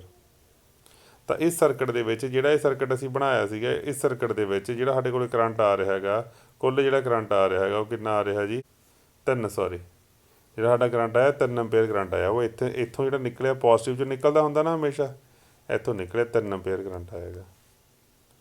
ਅਤੇ ਇਸ ਤੋਂ ਬਾਅਦ ਇਹ ਇੱਥੇ ਗਿਆ ਹੈਗਾ। ਹੁਣ ਇਸ ਤੋਂ ਬਾਅਦ ਸਾਨੂੰ ਪਤਾ ਵੀ ਇਹ ਵੰਡਿਆ ਜਾਵੇਗਾ। ਹੁਣ ਜੇ ਅਸੀਂ ਸਰਕਟ ਨੂੰ ਇਸ ਤੋਂ ਬਾਅਦ, ਕਿਉਂਕਿ ਕਰੰਟ ਡਿਵੀਜ਼ਨ ਲਾ ਤੁਹਾਨੂੰ ਕਰਵਾਇਆ ਹੋਏਗਾ, ਮੈਂ ਚਾਹੂੰਗਾ ਵੀ ਹੁਣ ਤੁਸੀਂ ਇੱਥੇ ਕਰੰਟ ਡਿਵੀਜ਼ਨ ਲਾ ਲਗਾ ਕੇ ਇਹਨੂੰ ਸਰਕਟ ਨੂੰ ਸੋਲਵ ਕਰੋ ਅੱਗੇ ਵੀ। ਜੇ ਅੱਗੇ ਹੁਣ ਤੁਹਾਨੂੰ ਦੇਖੋ ਇੱਥੇ 3 ਐਂਪੀਅਰ ਕਰੰਟ ਆਏਗਾ, ਹੁਣ 3 ਐਂਪੀਅਰ ਕਰੰਟ ਉੱਪਰ ਕਿੰਨਾ ਜਾਏਗਾ, ਹੇਠਾਂ ਕਿੰਨਾ ਜਾਏਗਾ, ਅਸੀਂ ਇਹ ਵੀ ਨਾਲ ਦੀ ਨਾਲ ਕੱਢ ਦਿਆਂਗੇ। ਤਾਂ ਇੱਧਰਲੇ ਪਾਸੇ ਕਿੰਨਾ ਜਾਊ, ਇੱਧਰਲੇ ਪਾਸੇ ਕਿੰਨਾ ਜਾਊ, ਕਿਵੇਂ ਕੱਢਦੇ ਹੁੰਦੇ ਜੀ ਆਪਾਂ, ਅਸੀਂ ਲਗਾਉਣੇ ਹੁੰਦੇ ਹਾਂ ਕਰੰਟ ਡਿਵੀਜ਼ਨ ਲਾ। ਕਰੰਟ ਡਿਵੀਜ਼ਨ ਲਾ ਕਹਿੰਦਾ ਹੈਗਾ ਵੀ ਸਭ ਤੋਂ ਪਹਿਲਾਂ ਜਿਹੜੀ ਵੀ ਰਜਿਸਟੈਂਸ ਦੇ ਵਿੱਚ ਤੁਸੀਂ ਕਰੰਟ ਕੱਢਣਾ ਨਾ, ਮੰਨ ਲਓ ਤੁਸੀਂ 6 ਦੇ ਵਿੱਚ ਕੱਢਣਾ ਵੀ ਇੱਥੇ ਕਿੰਨਾ ਜਾਊਗਾ, ਤਾਂ ਤੁਸੀਂ ਉਹਦੀ ਆਪੋਜ਼ਿਟ ਬ੍ਰਾਂਚ ਦੀ ਰਜਿਸਟੈਂਸ ਨੂੰ ਲਿਖ ਲੈਣਾ, 3 ਨੂੰ ਗੁਣਾ ਕਰਨਾ ਉਹਨੂੰ ਟੋਟਲ ਕਰੰਟ ਦੇਣਾ, ਜਿਹੜਾ ਟੋਟਲ ਕਰੰਟ ਦਿੱਤਾ ਹੋਇਆ ਕਿੰਨਾ ਤਾਂ 3। ਅਤੇ ਜਿਹੜੀ ਆਹ ਰਜਿਸਟੈਂਸ ਲਿਖੀ ਸੀ ਇਹਦੇ ਹੇਠਲੇ ਪਾਸੇ ਇਹਨਾਂ ਦੋਨਾਂ ਦੀ ਰਜਿਸਟੈਂਸ ਆ ਜਿਹੜੀ ਆਪਸ ਇਹਨਾਂ ਨੂੰ ਪਲੱਸ ਕਰ ਦੇਣਾ। ਤੁਹਾਡੇ ਕੋਲ ਇੱਥੋਂ ਕੀ ਬਣ ਜਾਏਗਾ 3 × 3/9, ਆਹ ਕੱਟ ਕੇ 3 ਆ ਗਏ, ਇਹਨਾਂ ਕੱਟਿਆ ਕਿੰਨਾ ਆ ਗਿਆ ਸਾਡਾ 1 ਐਂਪੀਅਰ ਕਰੰਟ ਆ ਗਿਆ। ਇਹਦਾ ਮਤਲਬ ਇੱਥੇ ਸਾਡੇ ਕੋਲ ਕਿੰਨਾ ਕਰੰਟ ਜਾ ਰਿਹਾ 1 ਐਂਪੀਅਰ। ਅਤੇ ਜੇ 2 3 ਦੇ ਵਿੱਚੋਂ ਇੱਕ ਉੱਪਰ ਚਲਾ ਗਿਆ ਤਾਂ ਹੇਠਾਂ ਕਿੰਨਾ ਜਾਊਗਾ 2 ਐਂਪੀਅਰ ਜਾਊਗਾ ਨਾ, ਪੱਕੀ ਗੱਲ ਪਤਾ ਸਾਨੂੰ। ਹੁਣ ਇੱਕ ਗੱਲ ਯਾਦ ਰੱਖਣੀ ਆ ਬੱਚੇ, ਹੁਣ ਜਿਹੜੇ ਆਹ ਉੱਪਰਲਾ ਰਜਿਸਟੈਂਸ ਅਤੇ ਹੇਠਾਂ ਦੀ ਰਜਿਸਟੈਂਸ ਇਹ ਪੈਰਲਲ ਦੇ ਵਿੱਚ ਆ। ਜੇ ਉੱਪਰਲੇ ਰਜਿਸਟੈਂਸ ਦੀ ਆਪਾਂ ਵੋਲਟੇਜ ਕੱਢੀਏ ਵੀ ਉੱਪਰਲੀ ਜਿਹੜੀ ਰਜਿਸਟੈਂਸ ਆ ਗਈ, ਇਸ ਰਜਿਸਟੈਂਸ ਦੇ ਕ੍ਰਾਸ ਵੋਲਟੇਜ ਕਿੰਨੀ ਹੈ, ਤਾਂ ਵੋਲਟੇਜ ਦਾ ਫਾਰਮੂਲਾ ਹੁੰਦਾ ਗਾ I × R। I ਇੱਥੇ ਕਿੰਨਾ ਗਾ, ਹੁਣੇ ਆਪਾਂ ਕੱਢ ਕੇ ਹਟਿਆਂਗੇ 1, ਤਾਂ 1 ਨੂੰ ਗੁਣਾ ਕਰੋ ਜੀ 6 ਦੇ ਨਾਲ, ਕਿੰਨੀ ਵੋਲਟ ਆ ਗਈ ਇੱਥੇ 6 ਵੋਲਟ। ਕਿੰਨੀ ਵੋਲਟੇਜ ਆ ਗਈ ਇੱਥੇ 6 ਵੋਲਟ ਆ ਗਈ ਨਾ ਸਾਡੀ, 6 ਵੋਲਟ। ਇਹਦਾ ਮਤਲਬ ਆਹ ਜਿਹੜਾ ਸਰਕਟ ਆ ਉੱਪਰਲਾ, ਇਹਦੇ ਕ੍ਰਾਸ ਕਿੰਨੀ ਵੋਲਟੇਜ 6, ਹੇਠਾਂ ਵੀ ਇਹੀ ਹੋਣੀ ਚਾਹੀਦੀ ਹੈ। ਦੇਖ ਲੈਂਦੇ ਕੱਢ ਕੇ, ਹੇਠਾਂ ਸਾਡੇ ਕੋਲ ਕਰੰਟ ਕਿੰਨਾ ਜਾ ਰਿਹਾ ਹੈਗਾ 2 ਜਾ ਰਿਹਾ ਹੈਗਾ, ਹੇਠਾਂ ਸਾਡੇ ਕੋਲ ਰਜਿਸਟੈਂਸ ਕਿੰਨੀ ਹੈ 3 ਹੈਗੀ। ਤਾਂ ਜੇ ਆਪਾਂ ਹੇਠਾਂ ਵੀ ਕੱਢੀਏ V = I current × R, I ਸਾਡਾ ਕਿੰਨਾ ਜਾ ਰਿਹਾ, ਕਰੰਟ ਸਾਡਾ ਗਿਆ 2, ਰਜਿਸਟੈਂਸ ਸਾਡੀ ਹੈਗੀ 3, ਇੱਥੇ ਵੀ ਤਾਂ 6 ਵੋਲਟ ਆ ਗਈ ਨਾ। ਇਹ ਤਾਂ ਮਤਲਬ ਇਹ ਹੈ ਵੀ ਸਾਡਾ ਜਿਹੜਾ ਕਰੰਟ ਅਸੀਂ ਕੱਢਿਆ ਉਹ ਸਹੀ ਹੈਗੇ, ਪਹਿਲੀ ਗੱਲ। ਦੂਜੀ ਗੱਲ ਇਹ ਹੈ ਵੀ ਕਿਉਂਕਿ ਇਹ ਪੈਰਲਲ 'ਚ ਦਿਖ ਰਹੀਆਂ ਸੀਗੀਆਂ ਤਾਂ ਹੀ ਸਾਡੀ ਵੋਲਟੇਜ ਸਾਡੀ ਬਰਾਬਰ ਆਈ ਹੈਗੀ। ਤਾਂ ਹੁਣ ਜੇ ਅਸੀਂ ਇੱਥੇ ਕੱਢਣਾ ਹੋਵੇ, ਇੱਥੇ ਕਰੰਟ ਕਿੰਨਾ ਆਊਗਾ ਸਾਡਾ, ਇੱਥੇ ਸਾਡਾ ਕਰੰਟ ਜਿਹੜਾ ਉਹ ਇਕੱਠਾ ਹੋ ਗਿਆ ਨਾ 3 ਐਂਪੀਅਰ। ਇਹ 3 ਨੂੰ 2 ਨਾਲ ਗੁਣਾ ਕਰਾਂਗੇ, ਇੱਥੇ ਸਾਡੇ ਕੋਲ ਕਿੰਨੀ ਆ ਜਾਊਗੀ 6 ਵੋਲਟ ਆ ਜਾਊ ਇੱਥੇ। ਤਾਂ ਇੱਦਾਂ ਸਰਕਟ ਚੱਲੀ ਜਾਵੇਗਾ ਜੀ। ਕਲੀਅਰ ਹੋ ਗਈ ਨਾ ਜੀ ਗੱਲ ਇਹ, ਠੀਕ ਹੈ ਜੀ। ਤਾਂ 1-2 ਸਰਕਟ ਮੈਂ ਤੁਹਾਨੂੰ ਹੋਰ ਦੇ ਦਿੰਦਾ ਗਾ। ਮੰਨ ਲਓ ਤੁਹਾਡੇ ਕੋਲ ਇੱਕ ਆਹ ਸਰਕਟ ਹੈਗਾ। ਇੱਕ ਬੱਚੇ ਗੱਲ ਧਿਆਨ ਰੱਖਣੀ ਹੈ ਵੀ ਹਮੇਸ਼ਾ ਨਾ ਸਰਕਟ ਕਿੱਥੋਂ ਲੈ ਕੇ ਕਿੱਥੇ ਤੱਕ ਅਸੀਂ ਰਜਿਸਟੈਂਸ ਕੱਢਣੀ ਆ ਉਹ ਸਾਨੂੰ ਪੁੱਛਿਆ ਹੋਵੇਗਾ। ਅਸੀਂ ਆਪਣੇ ਵੱਲੋਂ ਕੁਛ ਨਹੀਂ ਮੰਨਣਾ ਹੈਗਾ ਵੀ ਇੱਥੇ ਹੀ ਪੁੱਛੀ ਹੋਊਗੀ, ਇੱਦਾਂ ਨਹੀਂ ਕਹਿਣਾ ਹੈਗਾ। ਕਿਉਂਕਿ ਤੁਹਾਨੂੰ ਆਹ ਕੁਐਸਚਨ ਦਿਖਾਉਣਾਗਾ ਮੈਂ, ਇਹ ਕੁਐਸਚਨ ਦੇ ਵਿੱਚ ਜਿਵੇਂ ਤੁਹਾਨੂੰ ਪੁੱਛਿਆ ਹੋਊਗਾ ਉਹਦੇ ਹਿਸਾਬ ਨਾਲ ਹਰੇਕ ਥਾਂ 'ਤੇ ਆਨਸਰ ਅੱਡ ਬਣੂਗਾ। ਤੁਹਾਨੂੰ ਉਹ ਪੁੱਛੂਗਾ ਵੀ ਆਰ ਰੈਜ਼ਿਸਟੈਂਸ ਕੱਢੋ ਏ ਅਤੇ ਬੀ ਦੇ ਅਕਰੋਸ, ਜਾਂ ਏ ਅਤੇ ਬੀ ਦੇ ਅਕਰੋਸ ਦਾ ਮਤਲਬ ਏ ਆਹ ਟਰਮੀਨਲ ਅਤੇ ਆਹ ਟਰਮੀਨਲ, ਮਤਲਬ ਇਹਨਾਂ ਦੋਨਾਂ ਨੂੰ ਇੱਥੇ ਅਸੀਂ ਵੋਲਟੇਜ ਸੋਰਸ ਲੱਗਿਆ ਹੋਇਆ ਹੈਗਾ ਕਹਿੰਦਾ, ਫਿਰ ਕੱਢਣੀ ਆ ਤੁਸੀਂ ਰੈਜ਼ਿਸਟੈਂਸ। ਜਿਹਨੇ ਹੀ ਆਰ ਏ ਬੀ ਦੀ ਥਾਂ 'ਤੇ ਕਿਹਾ ਹੁੰਦਾ ਆਰ ਏ ਸੀ ਕੱਢੋ, ਉਹਨੇ ਕਿਹਾ ਹੁੰਦਾ ਆਰ ਏ ਸੀ, ਇਹਦਾ ਮਤਲਬ ਕਿੱਥੇ ਇੱਕ ਏ ਦੇ ਉੱਪਰ, ਹੁਣ ਇੱਥੇ ਨਹੀਂ ਲੱਗਿਆ ਹੋਇਆ ਹੈਗਾ, ਇਹ ਇੱਥੇ ਨਹੀਂ ਲੱਗਿਆ ਹੋਇਆ, ਹੁਣ ਇੱਕ ਲੱਗਿਆ ਹੋਇਆ ਹੈਗਾ ਆਰ ਏ ਦੇ ਉੱਪਰ, ਇੱਕ ਲੱਗਿਆ ਹੋਇਆ ਆਰ ਸੀ ਦੇ ਉੱਪਰ। ਤਾਂ ਜਦੋਂ ਅਸੀਂ ਵੋਲਟੇਜ ਸੋਰਸ ਬਦਲ ਰਹੇ ਹਾਂ, ਜਾਂ ਫਿਰ ਐਂ ਕਹਿ ਲਓ ਵੀ ਜਦੋਂ ਇਹ ਅਲੱਗ-ਅਲੱਗ ਪੁੱਛ ਰਿਹਾ ਉਹਦੇ ਨਾਲ ਕੀ ਫਰਕ ਪੈ ਰਿਹਾ, ਉਹਦੇ ਨਾਲ ਫਰਕ ਇਹ ਪੈ ਰਿਹਾ ਹੈਗਾ ਵੀ ਜਦੋਂ ਤਾਂ ਇਹ ਸਾਡਾ ਜਿਹੜਾ ਲੱਗਿਆ ਹੋਇਆ ਸੀਗਾ, ਜਿਹੜਾ ਸਾਡਾ ਵੋਲਟੇਜ ਸੋਰਸ ਲੱਗਿਆ ਸੀ, ਜਦੋਂ ਇਹਨੇ ਪੁੱਛਿਆ ਸੀਗਾ ਵੀ ਰੈਜ਼ਿਸਟੈਂਸ ਦੱਸਣੀ ਹੈ ਕਿ ਤੁਸੀਂ ਆਰ ਏ ਬੀ ਦੇ ਕ੍ਰਾਸ, ਤਾਂ ਇਹ ਵੋਲਟ ਮੀਟਰ ਆਪਦੇ ਕੋਲ ਮੰਨੀ ਦਾ ਹੁੰਦਾ, ਇਹਦੀ ਵੈਲਿਊ ਮੰਨਣ ਦੀ ਲੋੜ ਨਹੀਂ ਹੁੰਦੀ। ਵੈਲਿਊ ਆਪਦੇ ਕੋਲ ਅਸੀਂ ਐਂ ਨਹੀਂ ਹੁੰਦਾ ਵੀ ਕੁਛ ਵੀ ਮੰਨ ਲਾਂਗੇ 2 ਵੋਲਟ 3 ਵੋਲਟ, ਐਂ ਨਹੀਂ ਮੰਨਣੀ ਆਪਾਂ। ਅਸੀਂ ਤਾਂ ਰੈਜ਼ਿਸਟੈਂਸ ਕੱਢਣੀ ਆ ਤਾਂ ਰੈਜ਼ਿਸਟੈਂਸ ਇੱਦਾਂ ਨਿਕਲ ਜੂਗੀ। ਜੇ ਸਾਨੂੰ ਪੁੱਛਿਆ ਹੁੰਦਾ ਕਰੰਟ, ਫੇਰ ਕਰੰਟ ਕੱਢਣ ਵਾਸਤੇ ਵੋਲਟੇਜ ਬਟੇ ਰੈਜ਼ਿਸਟੈਂਸ ਕਰਨਾ ਪੈਂਦਾ ਹੁੰਦਾ। ਸਾਨੂੰ ਤਾਂ ਇਹ ਸਰਕਟ ਦੀ ਇਕੱਲੀ ਰੈਜ਼ਿਸਟੈਂਸ ਪੁੱਛੀ ਆ, ਔਰ ਰੈਜ਼ਿਸਟੈਂਸ ਇਕੱਲੀ ਕੱਢਣੀ ਹੈਗੀ। ਇਹ ਤੁਹਾਨੂੰ ਇਹ ਵੀ ਦੱਸ ਦੂੰਗਾ ਮੈਂ ਵੋਲਟੇਜ ਕਿਉਂ ਲਗਾਇਆ, ਤੈਨੂੰ ਹੌਲੀ ਹੌਲੀ ਇਹ ਗੱਲ ਦਾ ਪਤਾ ਲੱਗ ਜੂਗਾ, ਪਰ ਵੋਲਟੇਜ ਸੋਰਸ ਆਪਣੇ ਵੱਲੋਂ ਲਗਾਉਣਾ ਹੈਗਾ, ਇਹ ਗੱਲ ਪੱਕੀ ਯਾਦ ਰੱਖਣੀ ਹੈਗੀ, ਠੀਕ ਹੈ। ਜਿਹੜਾ ਤੁਹਾਡੀ ਇਹ ਇਹ ਹੈਗਾ ਜਿਹੜਾ ਕੁਐਸਚਨ ਹੈਗਾ, ਇਹ ਵੀਕੇ ਮਹਿਤਾ ਦਾ ਕੁਐਸਚਨ ਆ, ਉਹਦੇ ਵਿੱਚ ਉਹਨੇ ਆਰ ਏ ਡੀ ਦੇ ਕ੍ਰਾਸ ਪੁੱਛਿਆ ਹੋਇਆ ਹੈਗਾ। ਇਹ ਵੀਕੇ ਮਹਿਤਾ ਦਾ ਕੁਐਸਚਨ ਆ, ਆਰ ਏ ਡੀ ਦੇ ਕ੍ਰਾਸ ਪੁੱਛਿਆ ਹੋਇਆ ਹੈਗਾ, ਤਾਂ ਆਪਾਂ ਇੱਕ ਕੰਮ ਕਰਦੇ ਹਾਂ, ਆਰ ਏ ਡੀ ਦੇ ਕ੍ਰਾਸ ਹੀ ਕੱਢਦੇ ਹਾਂ। ਮਤਲਬ ਕੀ ਹੈਗਾ, ਤੁਹਾਡਾ ਵੋਲਟੇਜ ਸੋਰਸ ਹੁਣ ਕਿੱਥੇ ਲੱਗਿਆ, ਇੱਕ ਤਾਂ ਆਰ ਇੱਥੇ ਲੱਗਿਆ ਹੋਇਆ ਹੈਗਾ, ਇੱਕ ਡੀ ਇੱਥੇ ਲੱਗਿਆ, ਇੱਥੇ ਕਿਤੇ ਨਾ ਕਿਤੇ ਲੱਗਿਆ ਹੋਇਆ ਵੋਲਟੇਜ ਸੋਰਸ। ਜਦੋਂ ਇੱਥੇ ਅਸੀਂ ਵੋਲਟੇਜ ਸੋਰਸ ਜੋੜ ਰਹੇ ਹਾਂ ਤਾਂ ਇਹਦੇ ਨਾਲ ਕੀ ਹੋ ਰਿਹਾ, ਦੇਖੋ ਸੀ ਟਰਮੀਨਲ ਨਾਲ ਜਿਹੜੀ ਆਹ ਰੈਜ਼ਿਸਟੈਂਸ ਜੁੜੀ ਹੋਈ ਆ, ਕੀ ਇੱਧਰਲੇ ਪਾਸੇ ਕੋਈ ਕਰੰਟ ਜਾਊਗਾ, ਨਹੀਂ, ਇਹ ਓਪਨ ਪਿਆ ਹੈਗਾ। ਓਪਨ ਸਰਕਟ ਦੇ ਵਿੱਚ ਕਦੇ ਵੀ ਕਰੰਟ ਨਹੀਂ ਜਾਂਦਾ ਹੈਗਾ, ਓਪਨ ਸਰਕਟ ਦੇ ਵਿੱਚ ਕਦੇ ਵੀ ਕੋਈ ਕਰੰਟ ਨਹੀਂ ਜਾਂਦਾ ਹੁੰਦਾ। ਤਾਂ ਇਹਦਾ ਮਤਲਬ ਆਪਾਂ ਇੱਕ ਛੋਟਾ ਇਹਨੂੰ ਸੋਲਵ ਕਰ ਲੈਂਦੇ ਹੈਗੇ, ਜਿੱਥੇ ਕਰੰਟ ਜਾਂਦਾ ਨਹੀਂ ਹੈਗਾ ਉਹਨਾਂ ਨੂੰ ਮਿਟੇ ਦਿਓ ਇੱਥੋਂ। ਆਪਾਂ ਸਰਕਟ ਕਾਹਦੇ ਵਾਸਤੇ ਵਾਧੂ ਵਧਾਇਆ ਹੋਇਆ ਹੈਗਾ, ਇੱਕ ਤਾਂ ਇੱਥੇ ਨਹੀਂ ਗਿਆ, ਇੱਕ ਸਾਡੇ ਕੋਲ ਜਿਹੜਾ ਪੁਆਇੰਟ ਸੀਗਾ ਬੀ ਪੁਆਇੰਟ, ਹਾਂ ਬੀ ਪੁਆਇੰਟ 'ਤੇ ਵੀ ਨਹੀਂ ਗਿਆ ਹੈਗਾ, ਇਹ ਵੀ ਓਪਨ ਰਹਿ ਗਿਆ। ਤਾਂ ਜਿੱਧਰ ਓਪਨ ਰਹਿ ਗਿਆ ਉੱਧਰਲੇ ਪਾਸੇ ਹੋਰ ਰੈਜ਼ਿਸਟੈਂਸ ਅਸੀਂ ਮੰਨਦੇ ਹੀ ਨਹੀਂ ਹੁੰਦੇ। ਤਾਂ ਹੁਣ ਇਸ ਸਰਕਟ ਨੂੰ ਅਸੀਂ ਸੋਲਵ ਕਰਨਾ, ਕਿਵੇਂ ਕਰਾਂਗੇ ਜੀ ਸੋਲਵ ਦੱਸੋ। ਸਭ ਤੋਂ ਪਹਿਲਾਂ ਕੀ ਕਰਾਂਗੇ, ਜਿਹੜੇ ਸਰਕਟ ਸਾਨੂੰ ਜਿਹੜੀਆਂ ਰੈਜ਼ਿਸਟੈਂਸ ਸਾਨੂੰ ਸਾਫ਼-ਸਾਫ਼ ਦਿਖਦੀਆਂ ਨੇ ਵੀ ਸੀਰੀਜ਼ ਜਾਂ ਪੈਰਲਲ 'ਚ ਨੇਗੀਆਂ, ਆਹ ਦੇਖੋ ਆਹ 10 ਜਿੱਥੇ ਖਤਮ ਹੋਈ ਆ ਉੱਥੇ ਆਹ ਦੂਜੀ ਸ਼ੁਰੂ ਹੋ ਗਈ, ਇੱਥੇ ਕੋਈ ਸਿਰਾ ਤਾਂ ਨਹੀਂ ਜੁੜਿਆ ਹੋਇਆ ਕਿਸੇ ਦਾ, ਹੋਰ ਨਹੀਂ ਜੁੜਿਆ ਹੋਇਆ ਹੈਗਾ। ਜਿਹੜਾ ਜੁੜਿਆ ਵੀ ਹੋਇਆ ਸੀਗਾ ਉਹ ਓਪਨ ਸੀਗਾ, ਉਹਦਾ ਸਾਨੂੰ ਕੋਈ ਮਤਲਬ ਹੀ ਨਹੀਂ ਹੈਗਾ। ਤਾਂ ਸਭ ਤੋਂ ਪਹਿਲਾਂ ਇਹ ਦੋਨੇ ਰੈਜ਼ਿਸਟੈਂਸ ਨੂੰ ਅਸੀਂ ਸੋਲਵ ਕਰਾਂਗੇ, ਦੋਨੇ ਆਪਸ ਦੇ ਵਿੱਚ ਕਿਵੇਂ ਨਹੀਂ ਹੈ, ਦੋਨੇ ਆਪਸ ਦੇ ਵਿੱਚ ਸੀਰੀਜ਼ ਦੇ ਵਿੱਚ ਨਹੀਂ ਹੈ। ਅਤੇ ਸੀਰੀਜ਼ ਦੇ ਵਿੱਚ ਇਹਨਾਂ ਦੋਨਾਂ ਜਿਹੜੀ ਰੈਜ਼ਿਸਟੈਂਸ ਆਊਗੀ ਉਹ ਕਿੰਨੀ ਆਊਗੀ ਜੀ, ਦੋਨਾਂ ਦੀ ਰੈਜ਼ਿਸਟੈਂਸ 10 ਇਹ ਹੈਗਾ, ਸੌਰੀ 10 ਦੀ ਵਿੱਚ ਆਹ ਵੈਲਿਊ ਆ, 10 ਦੀ ਇਹ ਵੈਲਿਊ। ਸੀਰੀਜ਼ ਦੇ ਵਿੱਚ ਕੀ ਕਰਦੇ ਹੁੰਦੇ ਆਪਾਂ, 10 + 10 ਕਿੰਨਾ ਆ ਜਾਏਗਾ 20। ਤਾਂ ਆਪਾਂ ਇੱਕ ਕੰਮ ਕਰਦੇ ਇਹਨਾਂ ਦੋਨਾਂ ਦੀ ਥਾਂ 'ਤੇ ਆਪਾਂ ਦੋਨਾਂ ਨੂੰ ਇੱਥੋਂ ਕੱਟ ਕੇ ਆਪਾਂ ਦੋਨਾਂ ਦੀ ਥਾਂ 'ਤੇ ਸਿਰਫ ਇੱਕ ਹੀ ਬਣਾਉਣੇ ਆਗੇ, ਕਿੰਨੇ ਦੀ 20 ਦੀ ਬਣਾਉਣੀ ਪਊਗੀ ਸਾਨੂੰ। ਇਹ ਤੁਸੀਂ ਸਟੈਪ ਕਰਨੇ ਨੇਗੇ ਤੁਸੀਂ, ਮੈਂ ਤਾਂ ਚਲੋ ਇੱਥੇ ਵਟੇ ਕੇ ਕਰੀ ਜਾਂਦਾ ਗਾ ਨਾ, ਤੁਸੀਂ ਹਮੇਸ਼ਾ ਇੱਦਾਂ ਕਰਨਾ ਵੀ ਦੂਜੀ ਵਾਰੀ ਸਰਕਟ ਨੂੰ ਇੱਦਾਂ ਬਣਾਉਣਾ ਵੀ ਆਹ 10 ਵਾਲੀ ਤਾਂ ਇਹ ਛੇੜੀ ਨਹੀਂ ਹੈਗੀ, ਤਾਂ ਇੱਥੇ ਪਈ ਹੈਗੀ, ਆਹ ਹੇਠਾਂ ਵਾਲੀ ਨਾ 10 ਛੇੜਿਆ ਨਾ ਆਹ 10 ਛੇੜਿਆ, ਆਹ ਜਿਹੜੀ ਪੂਰੀ ਦੀ ਪੂਰੀ ਸੀਗੀ ਇਹ ਛੇੜਿਆ ਸੀ, ਇਹਨੂੰ 20 ਬਣਾ ਲਿਆ, ਬਾਕੀ ਆਹ 10 ਪਈ ਆ। ਇੱਦਾਂ ਸਰਕਟ ਨੂੰ ਬਾਰ-ਬਾਰ ਬਣਾਉਣਾ ਤੁਸੀਂ, ਫਿਰ ਕਿਤੇ ਜਾ ਕੇ 1-2 ਸਰਕਟ ਜਦੋਂ 2-3 ਵਾਰ ਬਣਾਓਗੇ ਫਿਰ ਜਾ ਕੇ ਸਿੱਖੋਗੇ ਵੀ ਕਿਵੇਂ ਸੋਲਵ ਕਰੀਦਾ ਹੁੰਦਾ। ਤਾਂ ਹੁਣ ਸਾਡੇ ਕੋਲ ਆਹ ਵੀ 10 ਦੀ ਪਈ, ਆਹ ਵੀ 10 ਦੀ ਪਈ ਹੈਗੀ। ਹੁਣ ਇਹ ਦੋਨੇ ਵੀ ਤਾਂ ਆਪਸ ਦੇ ਵਿੱਚ ਕਿਵੇਂ ਨੇਗੀਆਂ, ਦੇਖੋ ਇੱਥੇ ਕਿਤੋਂ ਕੋਈ ਸਪਲਾਈ ਆ ਤਾਂ ਨਹੀਂ ਰਹੀ, ਹੋਰ ਨਹੀਂ ਆ ਰਹੀ ਹੈਗੀ, ਅਤੇ ਦੋਨੇ ਵੀ ਆਪਸ 'ਚ ਕਿਵੇਂ ਨੇਗੀਆਂ, ਸੀਰੀਜ਼ ਦੇ ਵਿੱਚ ਹੀ ਨੇਗੀਆਂ। ਅਤੇ ਜੇ ਦੋਨੇ ਆਪਸ ਸੀਰੀਜ਼ 'ਚ ਨੇ, ਸੀਰੀਜ਼ ਦੇ ਵਿੱਚ ਰੈਜ਼ਿਸਟੈਂਸਾਂ ਕੀ ਹੋ ਜਾਂਦੀਆਂ ਨੇ, ਜੁੜ ਜਾਂਦੀਆਂ ਨੇ। ਤਾਂ ਸਾਡੇ ਕੋਲ ਪਹਿਲਾਂ ਇੱਥੇ ਕੀ ਆ ਜਾਊਗਾ, ਸਾਡੇ ਕੋਲ ਕੁੱਲ 20 ਓਮ ਆ ਜਾਊ। ਹਜੇ ਵੀ ਸਾਡੇ ਕੋਲ ਆਹ ਰੈਜ਼ਿਸਟੈਂਸ ਅਸੀਂ ਸੋਲਵ ਨਹੀਂ ਕਰ ਸਕਦੇ, ਇਹਨਾਂ ਨੂੰ ਆਪਾਂ ਫੜ ਨਹੀਂ ਸਕਦੇ ਕਿਉਂਕਿ ਇਹ ਕਿਸੇ ਨਾਲ ਜੁੜੀ ਨਹੀਂ ਹੋਈਆਂ ਸਿੱਧੀਆਂ।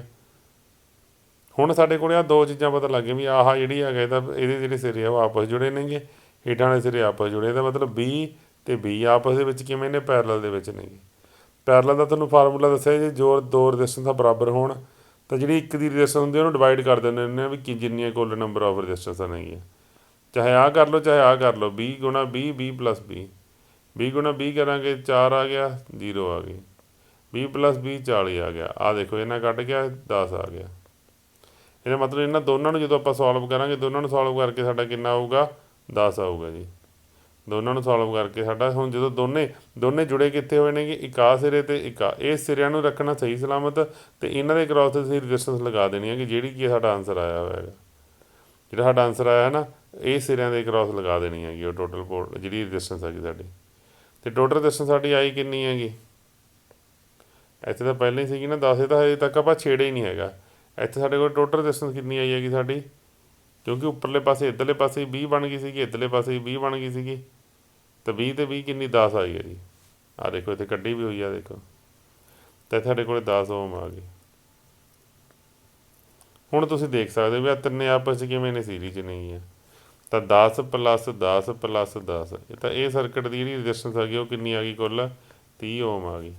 ਤਾਂ ਇਹ ਸਰਕਟ ਤੋਂ ਅਸੀਂ ਸਿੱਖਿਆ ਕੀ ਹੈ ਬੇਸਿਕਲੀ, ਇਹ ਸਰਕਟ ਤੋਂ ਅਸੀਂ ਇਹ ਸਿੱਖਿਆ ਹੈਗਾ ਵੀ ਜਿੱਥੇ ਤੁਸੀਂ ਪੁੱਛਿਆ ਗਿਆ ਅਗਰ A B B C, ਇਹ ਬਹੁਤ ਇੰਪੋਰਟੈਂਟ ਹੁੰਦਾ। ਜਿੱਥੇ ਪੁੱਛਿਆ ਗਿਆ ਉੱਥੇ ਤੁਸੀਂ ਵੋਲਟੇਜ ਸੋਰਸ ਮੰਨਣਾ ਹੈਗਾ, ਉਹਨਾਂ ਦਾ ਰੈਜ਼ਿਸਟੈਂਸ ਸਾਨੂੰ ਉੱਥੇ ਮੰਨਣਾ ਹੈਗਾ। ਜਿੱਥੇ ਦਿੱਤਾ ਹੀ ਨਹੀਂ ਹੋਇਆ ਕੁਛ, ਉੱਥੇ ਤੁਸੀਂ ਕੁਛ ਨਹੀਂ ਮੰਨਣਾ ਹੈਗਾ, ਉਹਨਾਂ ਨੂੰ ਓਪਨ ਕਰ ਦੇਣਾ ਹੈਗਾ, ਉੱਥੇ ਤੁਸੀਂ ਕੁਛ ਨਹੀਂ ਕਰਨਾ। ਠੀਕ ਹੈ ਜੀ। ਲਓ ਜੀ, ਅਗਲਾ ਕੁਐਸਚਨ ਦੇਖਦੇ ਆਂਗੇ। ਤੁਸੀਂ ਜੇ ਇੰਗਲਿਸ਼ ਤੁਹਾਨੂੰ ਤੰਗ ਕਰ ਰਹੀ ਆ ਤਾਂ ਇੰਗਲਿਸ਼ ਨੂੰ ਤੁਸੀਂ ਦੇਖਣਾ ਨਹੀਂ ਹੈਗਾ, ਤੁਸੀਂ ਸਿਰਫ ਇਸ ਡਾਇਗਰਾਮ ਨੂੰ ਦੇਖੋ। ਜਿਨ੍ਹਾਂ ਨੇ ਸੁਣਨਾ ਸੁਣ ਲਓ ਜੀ। ਕਹਿੰਦਾ DC ਸਪਲਾਈ ਦਿੱਤੀ ਹੋਈ ਹੈਗੀ 180 ਵੋਲਟ ਦੀ, ਇੱਥੇ 180 ਵੋਲਟ ਦੀ DC ਸਪਲਾਈ ਦਿੱਤੀ ਹੋਈ ਹੈਗੀ ਟਰਮੀਨਲ A ਤੇ B ਦੇ ਕ੍ਰਾਸ। ਦੈਨ ਕਰੰਟ ਇਨ 6 ਓਮ, ਜਿਹੜੀ 6 ਓਮ ਦੀ ਬ੍ਰਾਂਚ ਆ, ਆਹ ਵਾਲੀ ਬ੍ਰਾਂਚ, ਇਹ ਬ੍ਰਾਂਚ ਕਿੱਥੋਂ ਸ਼ੁਰੂ ਹੁੰਦੀ ਹੈਗੀ, ਇਹ ਆਹ ਜਿਹੜੇ ਆ 2 ਪੁਆਇੰਟ ਹੈਗੇ, ਉਹ ਕਹਿੰਦਾ ਇੱਥੋਂ ਲੈ ਕੇ ਇੱਥੇ ਤੱਕ ਆਹ ਸਾਰੀ ਬ੍ਰਾਂਚ ਦੇ ਵਿੱਚ ਕਰੰਟ ਕਿੰਨਾ ਗਾ, ਇਹ ਪੁੱਛ ਰਿਹਾ ਉਹ ਸਾਤੋਂ। ਇਹਦਾ ਮਤਲਬ ਕੀ ਹੈਗਾ, ਅਸੀਂ ਕਿਹੜੀ ਬ੍ਰਾਂਚ ਦੇ ਵਿੱਚ ਕਰੰਟ ਕੱਢਣਾ ਗਾ, ਅਸੀਂ ਆਹ ਬ੍ਰਾਂਚ 'ਚ ਕਰੰਟ ਕੱਢਣਾ ਗਾ। ਹੁਣ ਇਹ ਬ੍ਰਾਂਚ ਕੱਢਣ ਵਾਸਤੇ ਦੇਖੋ ਜ਼ਰੂਰੀ ਨਹੀਂ ਹੁੰਦਾ ਵੀ ਹਰ ਵਾਰੀ ਅਸੀਂ ਪਹਿਲਾਂ ਟੋਟਲ ਕਰੰਟ ਕੱਢੀਏ ਫਿਰ ਕੋਈ ਹੋਰ ਕਰੰਟ ਕੱਢੀਏ, ਜ਼ਰੂਰੀ ਨਹੀਂ ਹੁੰਦਾ ਹੈਗਾ ਇਹ। ਕਈ ਵਾਰੀ ਕੁਛ ਬ੍ਰਾਂਚਿਸ ਜਿਹੜੀਆਂ ਹੁੰਦੀਆਂ ਨੇਗੀਆਂ ਉਹ ਪੈਰਲਲ ਦੇ ਵਿੱਚ, ਕੁਛ ਰੈਜ਼ਿਸਟੈਂਸ ਜਿਹੜੀਆਂ ਹੁੰਦੀਆਂ ਨੇ ਉਹ ਪੈਰਲਲ ਦੇ ਵਿੱਚ ਪਈਆਂ ਹੁੰਦੀਆਂ ਨੇਗੀਆਂ। ਅਤੇ ਜੇ ਪੈਰਲਲ 'ਚ ਪਈਆਂ ਹੁੰਦੀਆਂ ਨੇ, ਤੁਹਾਨੂੰ ਪਤਾ ਪੈਰਲਲ ਦੇ ਵਿੱਚ ਵੋਲਟੇਜ ਸੇਮ ਹੁੰਦੀ ਹੈ, ਵੋਲਟੇਜ ਨੂੰ ਆਪਾਂ ਰੈਜ਼ਿਸਟੈਂਸ ਨਾਲ ਡਿਵਾਈਡ ਕਰਕੇ ਕਰੰਟ ਤਾਂ ਕੱਢ ਹੀ ਲੈਂਦੇ ਹੁੰਦੇ ਆਂਗੇ। ਤਾਂ ਹੁਣ ਇਹਦੇ ਵਿੱਚ ਜੇ ਅਸੀਂ ਆਹ 2 ਰੈਜ਼ਿਸਟੈਂਸਾਂ ਨੂੰ ਦੇਖੀ ਆ, 12 ਨੂੰ ਅਤੇ 6 ਨੂੰ, ਇਹ ਅਲੱਗ ਨਹੀਂ ਹੈਗੀਆਂ, ਇਹ ਆਪਸ ਦੇ ਵਿੱਚ ਜੁਦਾ ਨਹੀਂ ਹੈਗੀਆਂ, ਇੱਕੋ ਚੀਜ਼ ਹੈਗੀ। ਕਿਉਂ? ਕਿਉਂਕਿ ਦੋਨੇ ਸੀਰੀਜ਼ 'ਚ ਲੱਗੀਆਂ ਹੋਈਆਂ ਨੇ। ਤਾਂ ਜਿਹੜਾ ਕਰੰਟ ਇੱਥੇ ਇਸ 12 ਦੇ ਕ੍ਰਾਸ ਹੋਏਗਾ ਉਹੀ ਸਾਡਾ ਕਰੰਟ 6 ਦੇ ਕ੍ਰਾਸ ਵੀ ਹੋਵੇਗਾ। ਤਾਂ ਜ਼ਰੂਰੀ ਨਹੀਂ ਹੈਗਾ ਵੀ ਅਸੀਂ ਜੇ ਉਹਨੇ 6 ਦੇ ਕ੍ਰਾਸ ਪੁੱਛਿਆ ਤਾਂ 6 ਦੇ ਕ੍ਰਾਸ ਕੋਈ ਅੱਡ ਕਰੰਟ ਹੋਵੇਗਾ, ਇਹ ਸਾਰਾ ਕਰੰਟ ਇੱਧਰਲਾ ਪੁੱਛ ਰਿਹਾ ਹੈਗਾ। ਤਾਂ ਪਹਿਲਾ ਕੰਮ ਅਸੀਂ ਇਹ ਕਰਦੇ ਹਾਂ ਜੀ, ਇੱਕ ਨਵੀਂ ਡਾਇਗਰਾਮ ਬਣਾ ਕੇ ਇਸ ਜਿਹੜੀਆਂ ਬ੍ਰਾਂਚ ਆ ਇਹਨੂੰ ਆਪਾਂ ਇਕੱਠੀ ਕਰਦੇ ਹਾਂ। ਇਹਨੂੰ ਦੇਖੋ ਜੀ ਕਿਵੇਂ ਇਕੱਠਾ ਕਰਾਂਗੇ। 180 ਵੋਲਟ ਇੱਥੇ ਲਗਾ ਲਿਆ ਆਪਾਂ। 180 ਵੋਲਟ ਲਗਾਉਣ ਤੋਂ ਬਾਅਦ ਇੱਥੇ ਜਿਹੜੀ ਆ 18 ਗੀ, ਦੇਖੋ ਉੱਪਰਲੇ ਪਾਸੇ ਆ 18 ਲੱਗਿਆ ਹੋਇਆ ਨਾ, ਪਹਿਲਾਂ ਅਸੀਂ 18 ਓਮ ਲਗਾ ਲਈ ਇੱਥੇ। ਹੁਣ 12 ਅਤੇ 6 ਇਹ ਆਪਸ ਦੇ ਵਿੱਚ ਕਿਵੇਂ ਨੇਗੀਆਂ, ਸੀਰੀਜ਼, ਜਿੱਥੇ ਇੱਕ ਮੁੱਕ ਰਿਹਾ ਦੂਜਾ ਉੱਥੇ ਸਟਾਰਟ ਹੋ ਰਿਹਾ ਰੈਜ਼ਿਸਟੈਂਸ। ਅਤੇ 12 ਅਤੇ 6 ਨੂੰ ਜੇ ਆਪਾਂ ਐਡ ਕਰੀਏ ਕੁੱਲ ਕਿੰਨਾ ਆ ਗਿਆ ਸਾਡਾ 18, ਕਿਉਂਕਿ ਸੀਰੀਜ਼ ਦੇ ਵਿੱਚ ਰੈਜ਼ਿਸਟੈਂਸਾਂ ਜੁੜ ਜਾਂਦੀਆਂ ਹੁੰਦੀਆਂ ਨੇਗੀਆਂ। ਤਾਂ ਆਹ ਰੈਜ਼ਿਸਟੈਂਸ ਵੀ ਸਾਡੀ ਕਿੰਨੀ ਆ ਗਈ ਆ, ਪੂਰੀ ਜਿਹੜੀ ਬ੍ਰਾਂਚ ਹੈ ਸਾਡੀ, ਇਹਦੀ ਪੂਰੀ ਬ੍ਰਾਂਚ ਦੀ ਰੈਜ਼ਿਸਟੈਂਸ ਕਿੰਨੀ ਆ, 18 ਓਮ। ਤਾਂ ਜਦੋਂ ਅਸੀਂ ਦੇਖਦੇ ਆਂਗੇ ਵੀ ਜਿਹੜਾ ਸਾਡਾ ਆਹ 180 ਵੋਲਟ ਹੈਗਾ ਇਹ ਦੋਨਾਂ ਨਾਲ ਜੁੜਿਆ ਹੋਇਆ, ਇਹਨੂੰ ਵੀ ਦੇ ਰਿਹਾ ਇਹ ਪੋਜ਼ਿਟਿਵ ਸਪਲਾਈ, ਇਹਨੂੰ ਵੀ ਦੇ ਰਿਹਾ, ਇਹਨੂੰ ਵੀ ਦੇ ਰਿਹਾ, ਇਹਨੂੰ ਵੀ ਦੇ ਰਿਹਾ, ਇਹਨੂੰ ਨੈਗੇਟਿਵ ਸਪਲਾਈ ਇਹਨਾਂ ਦੋਨਾਂ ਨੂੰ ਦੇ ਰਿਹਾ ਇੱਥੇ। ਤਾਂ ਇਸ 18 ਓਮ ਦੇ ਕ੍ਰਾਸ ਇੱਥੇ ਅਸੀਂ ਕਰੰਟ ਕੱਢਣਾ, ਇੱਥੇ ਸਾਨੂੰ ਵੋਲਟੇਜ ਪਤਾ ਕਿੰਨੀ ਹੈਗੀ, ਆਹੀ ਹੈਗੀ ਵੋਲਟੇਜ। ਤਾਂ ਅਸੀਂ ਕੀ ਕਰਾਂਗੇ, ਅਸੀਂ ਕਹਾਂਗੇ ਵੀ ਕਰੰਟ ਕੱਢਣ ਵਾਸਤੇ ਸਾਨੂੰ ਵੋਲਟੇਜ ਡਿਵਾਈਡ ਬਾਈ ਰੈਜ਼ਿਸਟੈਂਸ ਚਾਹੀਦਾ ਹੁੰਦਾ, ਅਤੇ ਵੋਲਟੇਜ ਸਾਡੀ ਕਿੰਨੀ ਹੈਗੀ 180 ਹੈਗੀ, ਅਤੇ ਸਾਡਾ ਰੈਜ਼ਿਸਟੈਂਸ ਸਾਡੀ ਕਿੰਨੀ ਹੈਗੀ 18 ਗੀ। ਇਹਨੂੰ ਕੱਟ ਕੇ ਸਾਡੇ ਕੋਲ ਆ ਗਿਆ 10 ਅੰਪੇਅਰ। ਤਾਂ ਇਹ ਆਨਸਰ ਸਾਡਾ ਸਹੀ ਆ, 10 ਅੰਪੇਅਰ ਆਨਸਰ ਆਏਗਾ। 10 ਅੰਪੇਅਰ ਹੀ ਇੱਥੇ ਆ। ਅੱਛਾ, ਦੂਜੀ ਜਿਹੜੀ ਬ੍ਰਾਂਚ ਹੈ ਜਿਹੜੀ 18 ਇਹ ਤਾਂ ਸਿੱਧੀ ਦਿਖਦੀ ਹੈ ਵੀ ਆ ਦੇਖੋ, ਇਹ ਤਾਂ ਸਿੱਧੀ ਜੁੜੀ ਹੋਈ ਹੈਗੀ। ਤਾਂ ਇੱਥੇ ਵੀ ਸਾਡਾ ਕਿੰਨਾ ਕਰੰਟ ਹੈਗਾ, 10 ਅੰਪੇਅਰ ਹੀ ਇੱਥੇ ਆ। ਜੇ ਕੁੱਲ ਪੁੱਛ ਲਿਆ ਹੁੰਦਾ ਸਾਨੂੰ, ਕੁੱਲ ਅਸੀਂ ਦੱਸ ਦਿੰਦੇ ਵੀ ਕੁੱਲ ਹੈਗਾ 20, ਕਿਉਂਕਿ 10 ਇੱਧਰ ਗਿਆ 10 ਇੱਧਰ ਗਿਆ। ਇਸ ਤਰੀਕੇ ਨਾਲ ਹੀ ਕੁਐਸਚਨ ਹੋਣਾ ਸੀਗਾ। ਤਾਂ ਜੇ ਤੁਸੀਂ ਉੱਦਾਂ ਕਰਦੇ, ਇਹਨੂੰ ਪੁੱਠਾ ਕਰਦੇ ਵੀ ਆ ਪਹਿਲਾਂ ਜੀ ਇਹਨੂੰ ਸੋਲਵ ਕਰ ਲੈਂਦੇ 18 ਵੀ ਆਹ ਵੀ 18 ਆਹ ਵੀ 18, ਦੋਨੇ 18 ਆਪਸ ਦੇ ਵਿੱਚ ਪੈਰਲ ਦੇ ਵਿੱਚ ਆ ਕੇ ਕਿੰਨਾ ਆਉਂਦਾ ਹੁੰਦਾ ਗਾ, 18 ਪੈਰਲ 'ਚ 9 ਆਉਂਦਾ ਹੁੰਦਾ ਗਾ। ਤਾਂ 9 ਆ ਜਾਂਦੀ ਸਾਡੀ ਟੋਟਲ ਰੈਜ਼ਿਸਟੈਂਸ। ਤਾਂ ਟੋਟਲ ਕਰੰਟ ਕੱਢਣ ਵਾਸਤੇ ਅਸੀਂ ਕੀ ਕਰਦੇ, ਟੋਟਲ ਵੋਲਟੇਜ 180 ਡਿਵਾਈਡ ਬਾਏ 9, ਫਿਰ ਵੀ ਸਾਡਾ 20 ਅੰਪੇਅਰ ਕਰੰਟ ਆਉਣਾ ਸੀਗਾ ਟੋਟਲ ਕਰੰਟ। ਪਰ ਜਿਹੜੀ ਆਹ ਬ੍ਰਾਂਚ ਆ, ਇਹ ਬ੍ਰਾਂਚ ਦੇ 18 ਗੀ, ਇਹਨੂੰ ਕੱਢਣ ਦਾ ਇਹੀ ਤਰੀਕਾ ਵੀ ਇਹਦੇ ਕ੍ਰਾਸ, ਇਹ ਜਿਹੜੀ ਪੂਰੀ ਬ੍ਰਾਂਚ ਹੈਗੀ ਇਹਦੇ ਪੂਰੀ ਬ੍ਰਾਂਚ ਦੇ ਕ੍ਰਾਸ, ਇਸ ਪੂਰੀ ਬ੍ਰਾਂਚ ਦੇ ਕ੍ਰਾਸ ਵੋਲਟੇਜ ਕੱਢ ਲਓ। ਵੋਲਟੇਜ ਕਿਵੇਂ ਨਿਕਲੂ ਵੀ ਆਹ 2 ਟਰਮੀਨਲ ਇਹਦੇ ਜੁੜੇ ਕਿੱਥੇ ਹੋਏ, ਜਿੱਥੇ ਜੁੜੇ ਹੋਏ ਉੱਥੇ ਦੇਖ ਲਓ ਵੀ ਬੈਟਰੀ ਕਿਵੇਂ ਲੱਗੀ ਹੋਈ ਹੈ, ਸਿੱਧੀ ਲੱਗੀ ਹੋਈ ਹੈਗੀ ਨਾ। ਤਾਂ ਸਿੱਧੀ ਵੋਲਟੇਜ ਇੱਥੇ ਆ ਰਹੀ ਹੈਗੀ, ਉਹਨੂੰ ਆਪਾਂ ਡਿਵਾਈਡ ਕਰ ਲਿਆ ਜੀ। ਚਲੋ ਅਗਲੇ ਕੁਐਸਚਨ ਵੱਲ ਵੱਧਦੇ ਆਂਗੇ ਅਸੀਂ। ਆਹ ਕੁਐਸਚਨ ਹੈਗਾ, ਜਿਵੇਂ ਉਹਨੇ ਕਿਹਾ ਹੈਗਾ A ਅਤੇ B ਦੇ ਕ੍ਰਾਸ ਵੋਲਟੇਜ, A ਅਤੇ B ਦੇ ਕ੍ਰਾਸ ਇਫੈਕਟਿਵ ਰੈਜ਼ਿਸਟੈਂਸ ਦੱਸੋ, ਇਫੈਕਟਿਵ ਰੈਜ਼ਿਸਟੈਂਸ ਜਾਂ ਫਿਰ ਕੁੱਲ ਪ੍ਰਤੀਰੋਧ ਦੱਸੋ। ਕਿੱਥੇ ਦੱਸਣਾ, B ਅਤੇ C ਦੇ, B ਅਤੇ C। ਸਭ ਤੋਂ ਪਹਿਲਾਂ ਕੀ ਕਰਨਾ ਪਊ ਤੁਹਾਨੂੰ, ਆਹ ਦੋਨੇ ਦੇਖੋ, ਆਹ ਜਿਹੜੇ ਦੋਨੇ ਹੈਗੇ 10 ਅਤੇ 10, ਇਹਨਾਂ ਨੂੰ ਸੋਲਵ ਕਰਨਾ ਪਊ, ਕਿਉਂਕਿ ਇਹ 10 ਅਤੇ 10 ਜਿੱਥੇ ਆਹ 10 ਖਤਮ ਹੋ ਰਿਹਾ ਹੈਗਾ ਇੱਥੇ, ਜਿੱਥੇ ਆ ਖਤਮ ਹੋ ਰਿਹਾ ਉੱਥੇ ਦੂਜਾ ਸ਼ੁਰੂ ਹੋ ਰਿਹਾ। ਕੋਈ ਤੀਜੀ ਆਰਮ ਨਹੀਂ ਹੈਗੀ ਇੱਥੇ, ਕੋਈ ਤੀਜਾ ਕੋਈ ਇੱਧਰਲੇ ਪਾਸੇ ਹੈ ਕੋਈ ਕਰੰਟ ਐਡ ਨਹੀਂ ਹੁੰਦਾ ਇੱਥੇ। ਤਾਂ ਦੋਨੇ ਜਿਹੜੇ ਨੇ ਆਹ 10 ਅਤੇ ਆਹ 10 ਦੋਨੇ ਆਪਸ ਦੇ ਵਿੱਚ ਇਹ ਐਡ ਹੋ ਜਾਣਗੇ, ਕਿਉਂਕਿ ਇਹ ਸੀਰੀਜ਼ 'ਚ ਨੇ। ਅਤੇ ਇਹਨਾਂ ਦਾ ਕਿੰਨਾ ਬਣ ਜੂਗਾ, ਇਹ 20 ਓਮ ਬਣ ਜੂਗਾ। ਅਤੇ 20 ਓਮ ਸਾਡਾ ਕੀ ਨਾਲ ਜੁੜਿਆ ਹੋਇਆ ਹੈਗਾ, ਹੇਠਾਂ ਜੁੜਿਆ ਹੋਇਆ ਹੈਗਾ ਇਹ 10 ਨਾਲ। ਅਤੇ ਉਦੋਂ ਬਾਅਦ ਹੇਠਾਂ ਕਿੰਨਾ ਲੱਗਿਆ ਹੋਇਆ, 1 10 ਇੱਥੇ ਲੱਗਿਆ ਹੋਇਆ, 1 10 ਇੱਥੇ ਲੱਗਿਆ ਹੋਇਆ। ਤਾਂ 10 ਇਹ ਹੈਗਾ, 10 ਇਹ ਹੈਗਾ ਅਤੇ 10 ਇਹ ਆ। ਹੁਣ ਆਹ ਦੋ ਜਿਹੜੇ ਆਪਸ ਦੇ ਵਿੱਚ ਪੈਰਲਲ 'ਚ ਨੇ, ਕਿਉਂਕਿ ਆਹ ਦੋਨੇ ਜੁੜੇ ਹੋਏ ਨੇ, ਆਹ ਦੋਨੇ। ਤੁਸੀਂ ਇਹ ਗਲਤੀ ਨਹੀਂ ਕਰ ਲਈ ਕਿਤੇ ਪਹਿਲਾਂ ਇਹਨਾਂ ਨੇ ਤਿੰਨਾਂ ਨੂੰ ਆਪਸ ਸੀਰੀਜ਼ 'ਚ ਨਾ ਲਾ ਲਿਓ।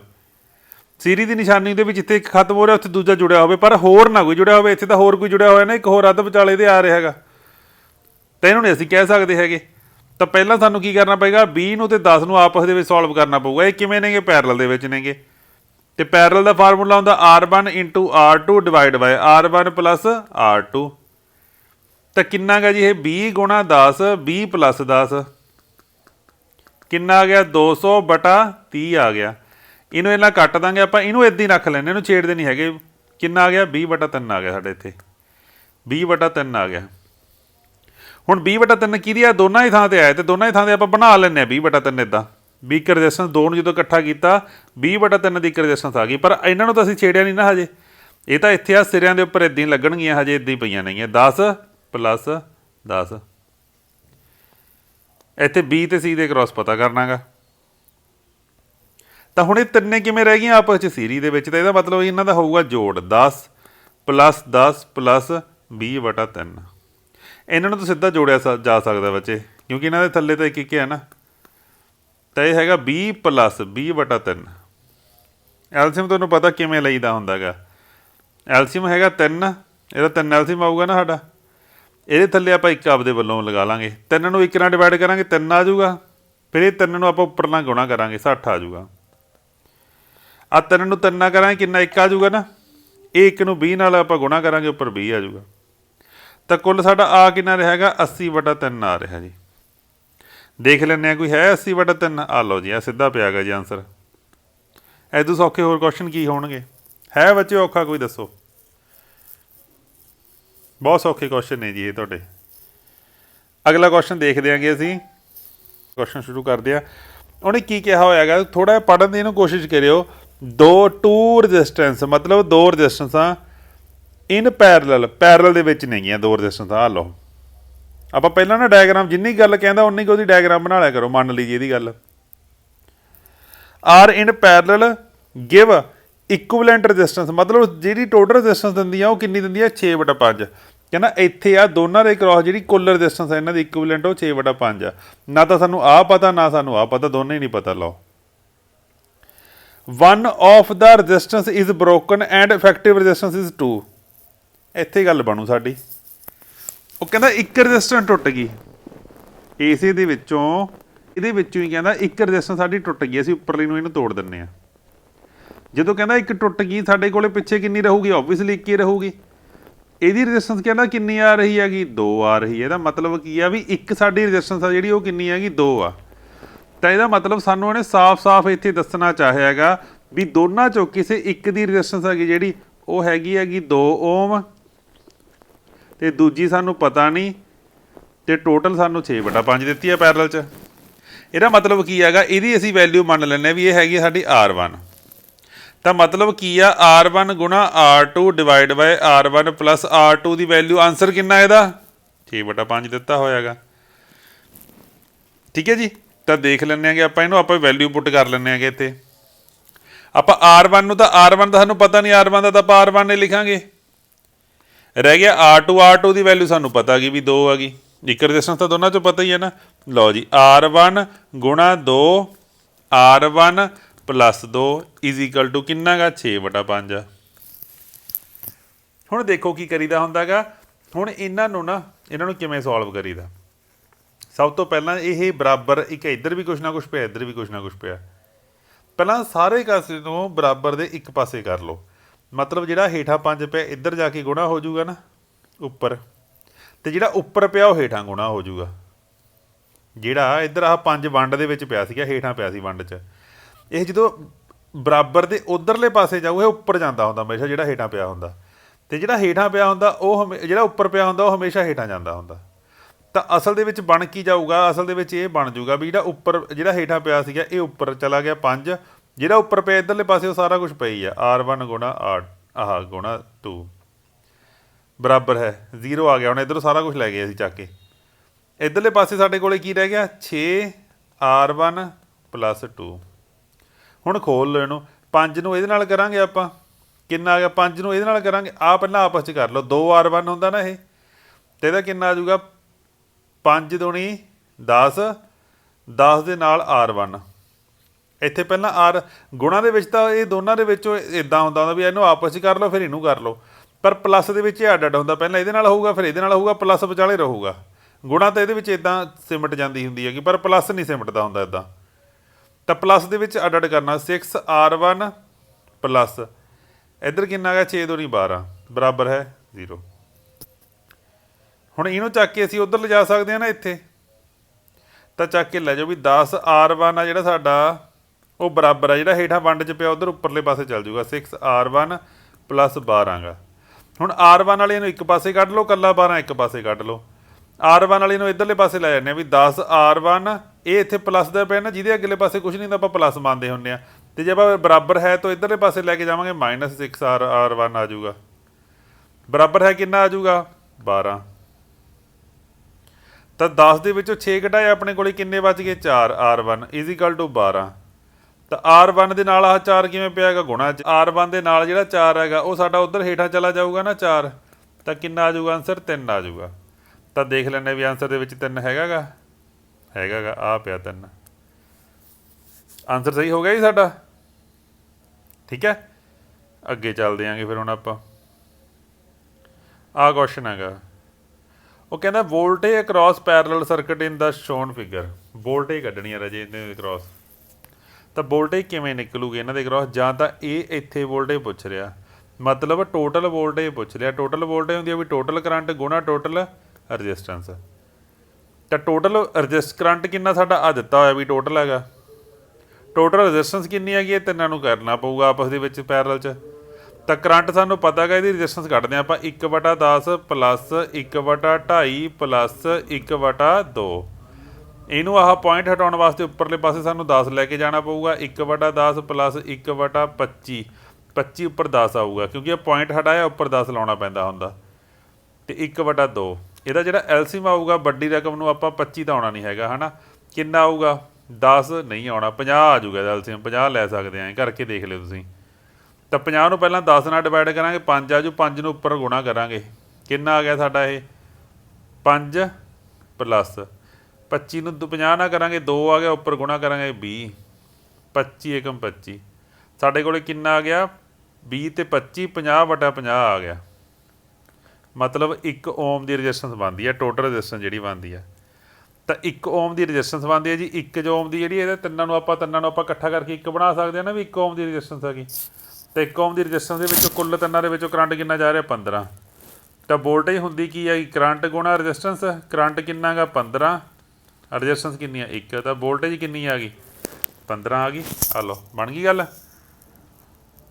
ਠੀਕ ਹੈ ਜੀ। ਹੁਣ ਜੀ ਇਹਨੇ ਪੁੱਛਿਆ ਕਹਿੰਦਾ ਕਰੰਟ ਇਨ ਦਾ 10 ਓਮ ਰਜਿਸਟਰ, 10 ਓਮ ਰਜਿਸਟਰ ਦੇ ਵਿੱਚ ਕਰੰਟ ਪੁੱਛਿਆ ਉਹਨੇ।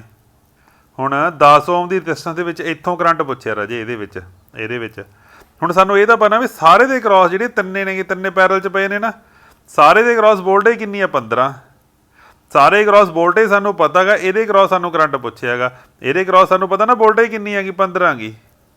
ਤਾਂ ਕਰੰਟ ਕੱਢਣ ਵਾਸਤੇ ਅਸੀਂ ਕੀ ਕਰਦੇ ਹੁੰਦੇ ਹਾਂ, ਕਰੰਟ ਹੁੰਦਾ ਵੀ total voltage divide by resistance. Voltage ਸਾਰਿਆਂ ਦੇ ਕ੍ਰਾਸ ਕਿੰਨੀ ਹੈਗੀ 15, ਰਜਿਸਟੈਂਸ ਕਿੰਨੀ ਹੈਗੀ 10 ਦੇ ਕ੍ਰਾਸ ਪੁੱਛਿਆ ਨਾ ਸਾਨੂੰ, ਤਾਂ ਇੱਥੇ ਡਿਵਾਈਡ ਕਰ ਲਾਂਗੇ 10 ਨਾਲ, ਸਾਡੇ ਕੋਲ ਆ ਜਾਊਗਾ 1.5 ਆ ਜਾਊਗਾ। ਦੇਖ ਲਓ ਆ ਪਿਆ ਗਾ ਆਨਸਰ। ਅਗਲਾ ਕੁਐਸਚਨ ਬਹੁਤ ਇੰਪੋਰਟੈਂਟ ਹੈ ਜੀ। ਅਗਲਾ ਕੁਐਸਚਨ ਦੇਖੋ ਧਿਆਨ ਨਾਲ, ਅਗਲਾ ਕੁਐਸਚਨ ਦੇਖੋ ਜੀ।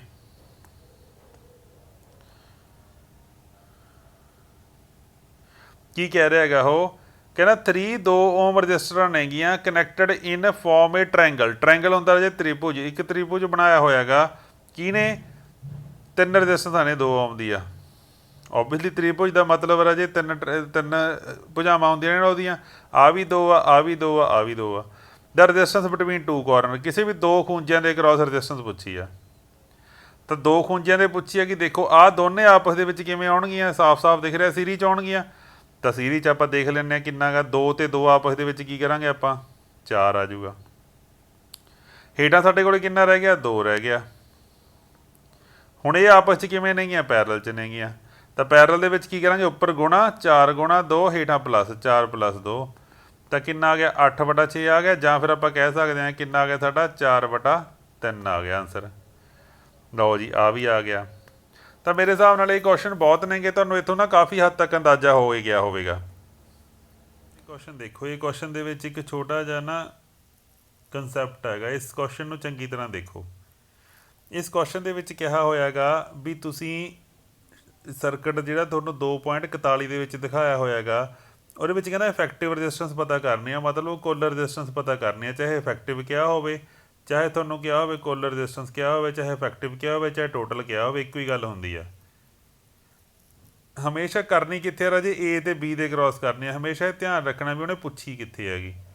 ਦੇਖੋ ਮੈਂ ਤੁਹਾਨੂੰ ਇੱਥੇ ਇੱਕ ਚੀਜ਼ ਹੋਰ ਕਲੀਅਰ ਕਰਦਾ, ਜੇ ਤੁਸੀਂ ਇੱਥੇ ਰੈਜ਼ਿਸਟੈਂਸ ਕੈਲਕੂਲੇਟ ਕਰੋਗੇ ਨਾ ਏ ਤੇ ਬੀ ਦੇ ਕ੍ਰਾਸ, ਤਾਂ ਉਹਦਾ ਰੈਜ਼ਿਸਟੈਂਸ ਕੁਝ ਹੋਰ ਆਊਗਾ।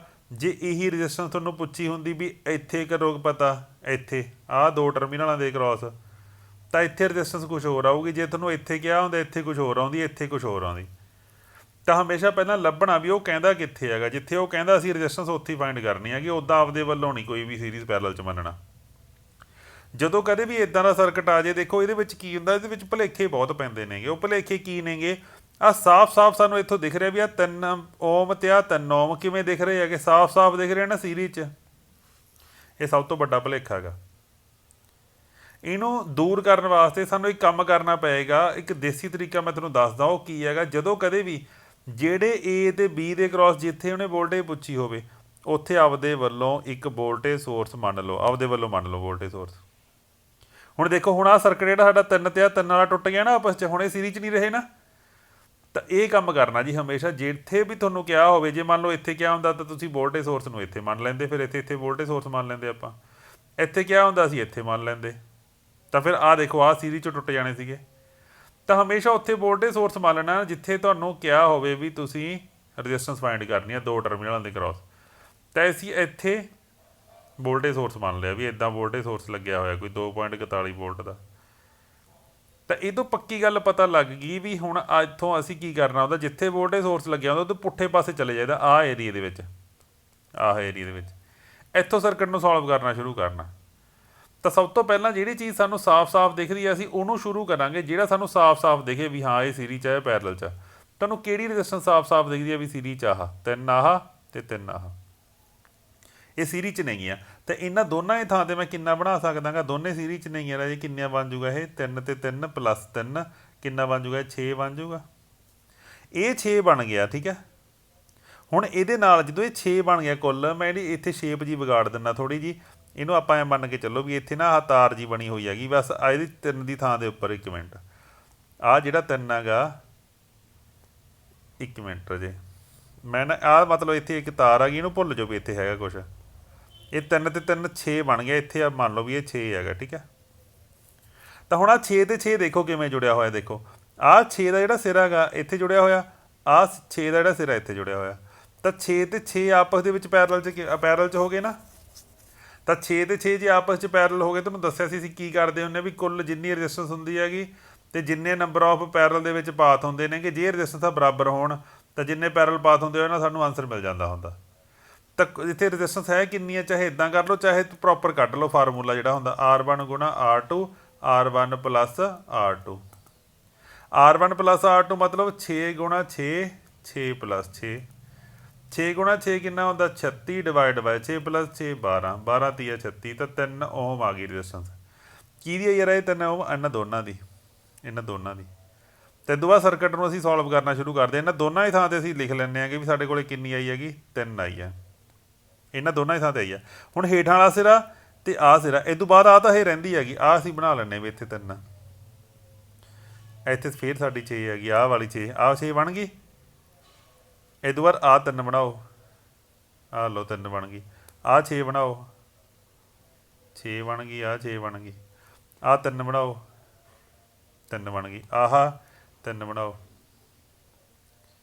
ਆਹ ਬਣ ਗਿਆ ਹੁਣ ਸਰਕਟ ਸਾਡਾ। ਇੱਥੇ ਸਾਡੀ ਹੈਗੀ ਹੈ 3, ਇੱਥੇ ਵੀ 3। ਹੁਣ ਦੇਖੋ, ਹੁਣ ਤੁਹਾਨੂੰ ਫੇਰ ਸਾਫ਼ ਪਤਾ ਲੱਗਿਆ ਵੀ ਆਹ 3 ਆ ਜਿਹੜਾ ਸਾਡਾ, ਆਹ 3 ਤੇ ਆਹ 3 ਆਪਸ 'ਚ ਕਿਵੇਂ ਨੇਗੀਆਂ ਇਹ ਸੀਰੀਜ਼ 'ਚ ਨੇ ਨਾ। ਕੁੱਲ ਕਿੰਨਾ ਬਣ ਗਿਆ ਸਾਡਾ? 6 ਬਣ ਗਿਆ। ਤਾਂ ਇੱਥੇ ਅਸੀਂ 6 ਬਣਾ ਲੈਂਦੇ ਆਂਗੇ ਜੀ, ਇੱਥੇ 6 ਬਣਾ ਲੈਂਦੇ ਆਂਗੇ। ਹੁਣ ਫੇਰ ਅਸੀਂ ਜਦੋਂ ਦੇਖਿਆ, ਜਦੋਂ ਇਹ ਦੋਨਾਂ ਨੂੰ ਅਸੀਂ ਜੋੜਿਆ 6 ਤੇ 6 ਸਾਡੇ ਕਿੰਨੇ ਬਣ ਗਏ ਕੁੱਲ ਮਿਲਾ ਕੇ? ਪੈਰਲ ਦੇ ਵਿੱਚ ਨੇ ਨਾ ਸਾਡੇ। 6 ਤੇ 6 ਦਾ ਆਂਸਰ ਕਿੰਨਾ ਆਇਆ ਸੀ? ਆਹ ਦੇਖੋ ਇੱਥੇ ਵੀ ਸੋਲਵ ਕੀਤਾ ਸੀਗਾ, ਕਿੰਨਾ ਆਇਆ ਸੀਗਾ? 3 ਆਇਆ ਸੀਗਾ। ਤਾਂ ਇਹਨੂੰ ਤੇ ਇਹਨੂੰ ਦੋਨਾਂ ਨੂੰ ਵਟਾ ਕੇ, ਇਹਨੂੰ ਵੀ ਵਟਾ ਕੇ ਸਾਡੇ ਕੁੱਲ ਕਿੰਨਾ ਬਣ ਜੂਗਾ ਇੱਥੇ? ਇੱਥੇ ਕਿੰਨਾ ਬਣੂਗਾ? 3 ਦੀ ਬਣਾ ਲਈ। ਹੁਣ ਆਹ 3 ਤੇ ਆਹ 3 ਆਪਸ 'ਚ ਕਿਵੇਂ ਨੇਗੇ? ਸੀਰੀਜ਼ 'ਚ ਨੇਗੇ। ਇਹਨਾਂ ਦੋਨਾਂ ਨੂੰ ਵਟਾ ਕੇ ਕੀ ਇੰਨਾ ਬਣੂਗਾ? ਇੱਥੇ 6 ਬਣੂਗਾ ਜੀ। ਆਹ 6 ਤੇ ਆਹ 6 ਸਾਫ਼ ਦਿਖਦਾ ਕਾਹਦੇ ਵਿੱਚ ਨੇਗੇ? ਕਾਹਦੇ ਵਿੱਚ ਨੇਗੇ ਰਾਜੇ? 6 ਤੇ 6 ਪੈਰਲ 'ਚ ਨੇਗੇ। ਇਹਨਾਂ ਨੂੰ ਵਟਾ ਕੇ ਕਿੰਨਾ ਬਣਦਾ ਗਾ? 3 ਬਣਦਾ ਗਾ। ਤਾਂ ਇੱਥੇ 3 ਬਣਾ ਲੈਂਦੇ ਆਂਗੇ ਆਪਾਂ। ਹੁਣ ਆਹ 3 ਤੇ ਆਹ 3 ਆਪਸ 'ਚ ਕਿਵੇਂ ਨੇਗੇ? ਸੀਰੀਜ਼ 'ਚ ਨੇਗੇ। 6 ਬਣ ਗਿਆ ਇਹ। ਹੇਠਲੇ ਪਾਸੇ 3 ਤਾਂ ਪਈ ਸੀਗਾ ਸਾਡਾ। ਹੁਣ ਕੀ ਹੋ ਗਿਆ? ਦੋਨੇ ਆਪਸ 'ਚ ਕਿਵੇਂ ਆ ਗਏ? ਪੈਰਲ 'ਚ। 6 ਗੁਣਾ 3, 6 + 3, 18/9 ਕਿੰਨਾ ਆ ਗਿਆ ਜੀ? 2 ਓਮ ਆ ਗਈ ਰੈਜ਼ਿਸਟੈਂਸ। ਦੇਖੋ ਆਹ ਪਈ ਆ 2 ਓਮ। ਠੀਕ ਹੈ ਜੀ।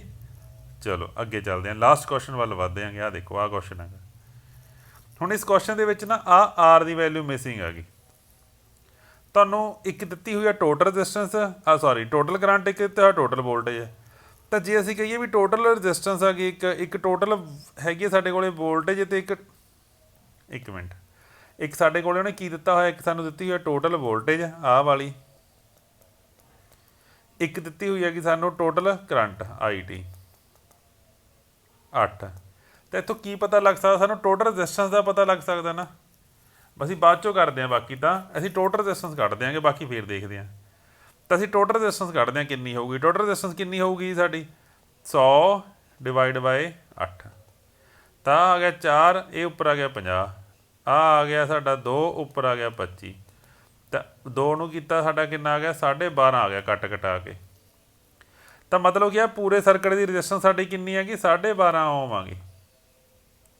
ਹੁਣ 12.5 ਨੂੰ ਕਿਵੇਂ ਕਰਾਂਗੇ? ਦੇਖੋ ਆਹ 10 ਓਮ ਤੇ ਆਹ 10 ਓਮ, ਜਿੰਨਾ ਕੁ ਸਾਨੂੰ ਪਤਾ ਉਹਨਾਂ ਕੁ ਤਾਂ ਅਸੀਂ ਸੋਲਵ ਕਰੀਏ। ਆਹ 10 ਓਮ ਤੇ 10 ਓਮ ਆਪਸ ਦੇ ਵਿੱਚ ਕਿਵੇਂ ਨੇ? ਪੈਰਲ 'ਚ ਨੇ। ਤਾਂ 10 ਤੇ 10 ਨੂੰ ਆਪਾਂ ਪੈਰਲ 'ਚ ਸੋਲਵ ਕਿਵੇਂ ਕਰ ਦਿੰਦੇ? ਉੱਪਰ ਗੁਣਾ, ਵੰਡ ਪਾ ਕੇ ਹੇਠਲੇ ਪਾਸੇ ਦੀ ਜੋੜ ਕਰਦੇ ਹੁੰਦੇ ਹੈਗੇ। ਉੱਪਰ ਆ ਗਿਆ ਸਾਡਾ 100, ਹੇਠਲੇ ਪਾਸੇ ਜੋੜ ਪਾ ਕੇ 20, 20 5 100 ਹੁੰਦਾ ਗਾ। ਇਹਦਾ ਮਤਲਬ ਇਹਨਾਂ ਦੋਨਾਂ ਨੂੰ ਜੋੜ ਕੇ ਸਾਡੇ ਕੋਲ ਕਿੰਨਾ ਆਊਗਾ? ਇੱਥੇ ਇੱਕ ਰੈਜ਼ਿਸਟੈਂਸ ਬਣ ਜੂਗੀ। ਕਿੰਨੇ ਦੀ ਬਣੂਗੀ ਉਹ? 5 ਦੀ। ਤੇ ਉੱਪਰਲੇ ਪਾਸੇ ਹੁਣ ਆਹ 2 ਸਿਰਿਆਂ ਤੋਂ ਬਾਅਦ ਆਹ ਸਿਰੇ ਨਾਲ ਕੀ ਜੁੜਿਆ ਹੋਇਆ? ਸਾਡਾ ਆਰ ਜੁੜਿਆ ਹੋਇਆ ਨਾ। ਇੱਥੇ ਅਸੀਂ ਆਰ ਲਗਾ ਦਿੰਦੇ ਹਾਂ। ਆਹ 2 ਪੂਰਾ ਸਰਕਟ ਬਣ ਗਿਆ ਨਾ, ਬਾਕੀ ਦਾ ਵੋਲਟੇਜ ਸੋਰਸ ਹੀ ਰਹਿ ਗਿਆ ਨਾ। ਮਤਲਬ ਆਹ ਪੂਰੇ ਸਰਕਟ ਦੀ ਰੈਜ਼ਿਸਟੈਂਸ ਸਾਡੀ ਕਿੰਨੀ ਹੈਗੀ? 12.5। ਤਾਂ ਇਹਦਾ ਮਤਲਬ ਆ ਦੋਨੇ ਰੈਜ਼ਿਸਟੈਂਸਾਂ ਆਰ ਤੇ 5 ਆਪਸ 'ਚ ਕਿਵੇਂ ਨੇ? ਸੀਰੀਜ਼ 'ਚ ਨੇ। ਤਾਂ ਇਹਦਾ ਮਤਲਬ ਆਰ ਤੇ 5 ਨੂੰ ਜਦੋਂ ਅਸੀਂ ਜੋੜਾਂਗੇ, ਜੋੜ ਕੇ ਕਿੰਨਾ ਬਣਨਾ ਚਾਹੀਦਾ? 12.5 ਬਣਨਾ ਚਾਹੀਦਾ ਨਾ। ਤਾਂ ਮਤਲਬ ਆਰ ਨੂੰ ਵੈਲਿਊ ਕਿੰਨੀ ਹੈਗੀ ਸਾਡੀ? ਆਰ ਦੀ ਵੈਲਿਊ ਇੱਧਰ ਪਲੱਸ ਦਾ ਸੀਗਾ, ਉੱਧਰ ਜਾ ਕੇ ਇਹ ਕਾਹਦਾ ਹੋ ਜਾਊਗਾ? ਮਾਈਨਸ ਦਾ ਹੋ ਜਾਊਗਾ 5। ਤਾਂ ਕਿੰਨਾ ਆ ਗਿਆ? 12.5 ਦੇ ਵਿੱਚੋਂ 5 ਮਾਈਨਸ ਕੀਤੇ ਕਿੰਨਾ ਆ ਜਾਊਗਾ? 7.5 ਓਹਮ ਆ ਜਾਊਗਾ। ਕਲੀਅਰ ਹੋ ਗਈ ਜੀ ਗੱਲ? 7.5 ਓਹਮ ਆਂਸਰ ਆ ਜਾਊਗਾ ਸਾਡਾ। ਇੱਦਾਂ ਕਰ ਸਕਦੇ ਹਾਂ ਇਹ ਕੁਐਸਚਨ ਨੂੰ ਆਪਾਂ।